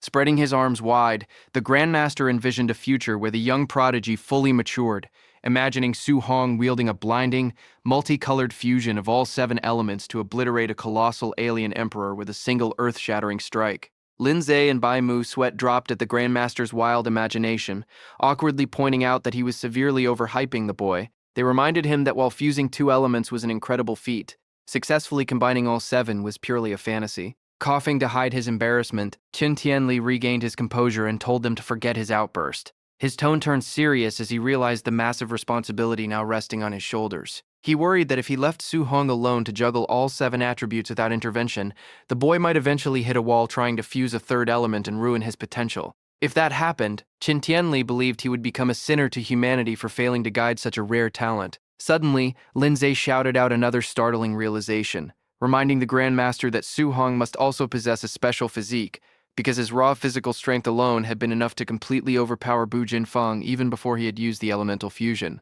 Annoyed by the delayed report, Qin Tianli scolded Lin Zhe for not mentioning such a crucial detail sooner. The instructors quickly discussed the sheer mathematics behind the boy's power. Lin Zhe noted that Su Hong had managed to crush Bu Jinfeng, who had nearly 500 vitality, using his own base vitality of only 120. They concluded that this massive physical amplification far surpassed even Wang Tiantuo's elite barbarian god body, solidifying their belief that Su Hong's physical constitution was truly monstrous. Staring toward the battered dormitory building, Grandmaster Qin Tianli formulated a new plan. He declared that tomorrow he would organize a formal combat tournament to thoroughly test Su Hong's true combat power and vitality limits. To do this, he planned to pit the camp's top 3 elite trainees, Wang Tiantuo, Lin Shengwei, and Xiao Yan, directly against Su Hong, with a determined glint in his eye. The Grandmaster stated that he wanted to personally witness exactly what would happen when an unprecedented monster like Su Hong clashed with the absolute strongest geniuses that the training camp had to offer.